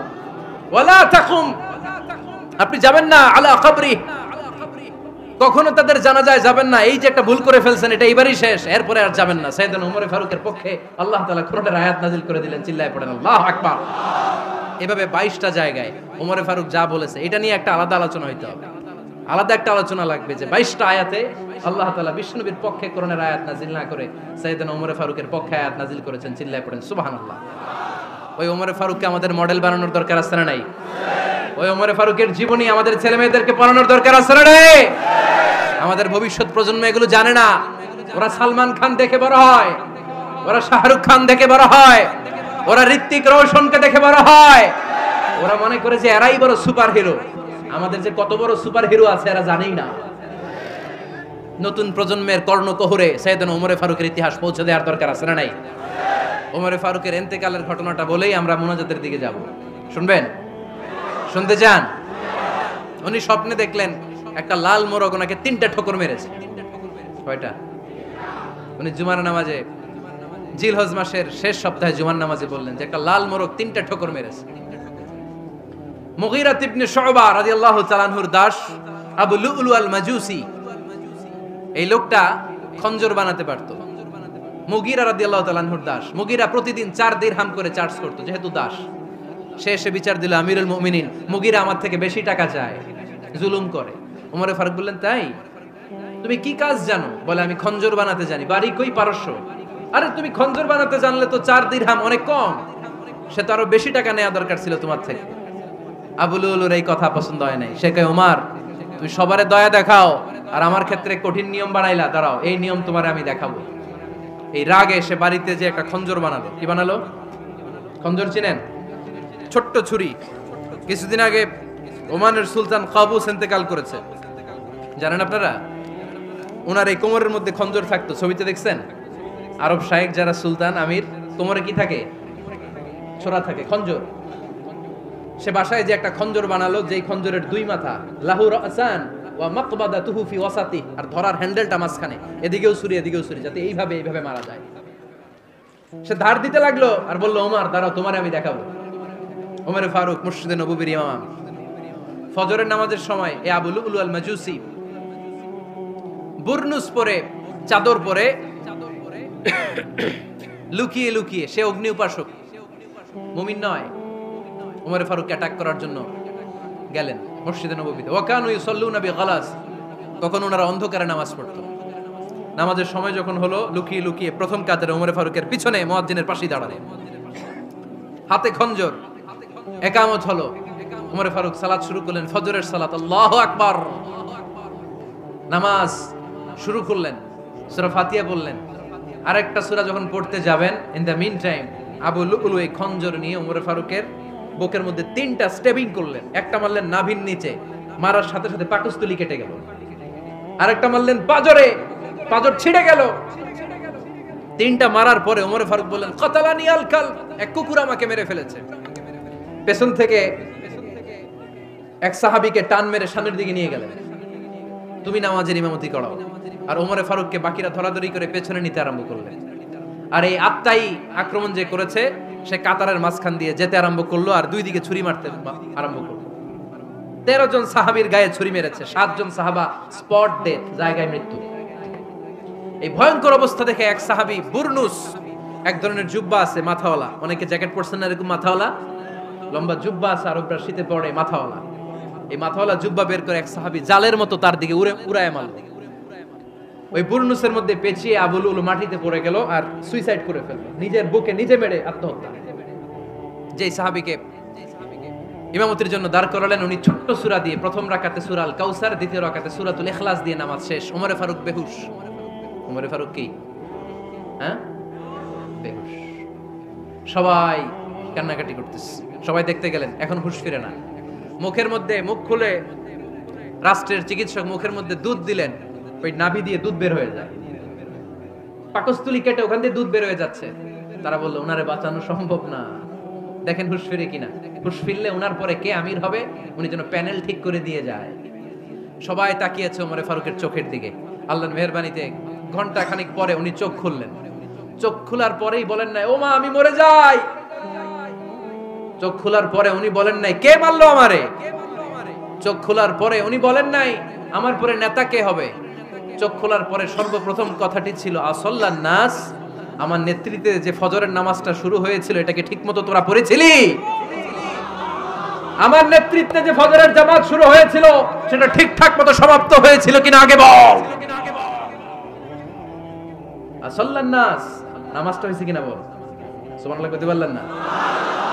This is Omar, hour super hero. নেতা অনেকগুলো লাগে না, এরকম নেতা একটাই যথেষ্ট যে গোটা বিশ্বকে কাঁপায় দিতে পারে। চিল্লায় বলো ঠিক কিনা? আমরা চাই আমাদের ছেলেগুলো ওমরে ফারুকের মতো বড় হোক। আমরা চাই আমাদের ছেলে মেয়েগুলো খাব্বাব, খুবাইব, সাইয়েদনা আলী, উসমান, আবু বকর রাদিয়াল্লাহু তাআলা আনহুর অনুসরণে বড় হোক, ঠিক কিনা? আমরা একটা ওমর চাই যিনি আমাদেরকে সালাতের শিক্ষা দিয়ে গিয়েছেন, ইন্তেকালের আগে বলেছেন সাল্লান নাস। এজন্য আমরা যেন নামাজ কখনো নষ্ট না করি। আল্লাহর জমিনে দ্বীন বাস্তবায়নে আসাদ্দুহুম ফি আমরিল্লাহি ওমর। ওমর রাদিয়াল্লাহু তাআলা আনহুর মতো এত কঠোর কেউ ছিলেন না। তাই দ্বীন বাস্তবায়নে আমরা যেন কাউরে ছাড় না দেই। সবার আগে আল্লাহর দ্বীন, সবার আগে আল্লাহর কোরআন, সবার আগে আমার ইসলাম, ঠিক কিনা? চাইলেই কেউ এদেশ থেকে ইসলামরে মিটাই দিতে পারবে না। যে দেশে আল্লাহু আকবার ধ্বনির সাথে সাথে সূর্য উঠে যায়, আল্লাহু আকবার ধ্বনির সাথে সাথে সূর্য ডুবে যায়, সে দেশে আর কিছু থাকবে না থাক আমার ইসলাম থাকবেই, আর কিছু থাকবে না থাক আমার কোরআন থাকবেই। সেই ইসলামের সাথে থাকতে রাজি আছেন তো? কোরআনের সাথে থাকতে রাজি আছেন তো?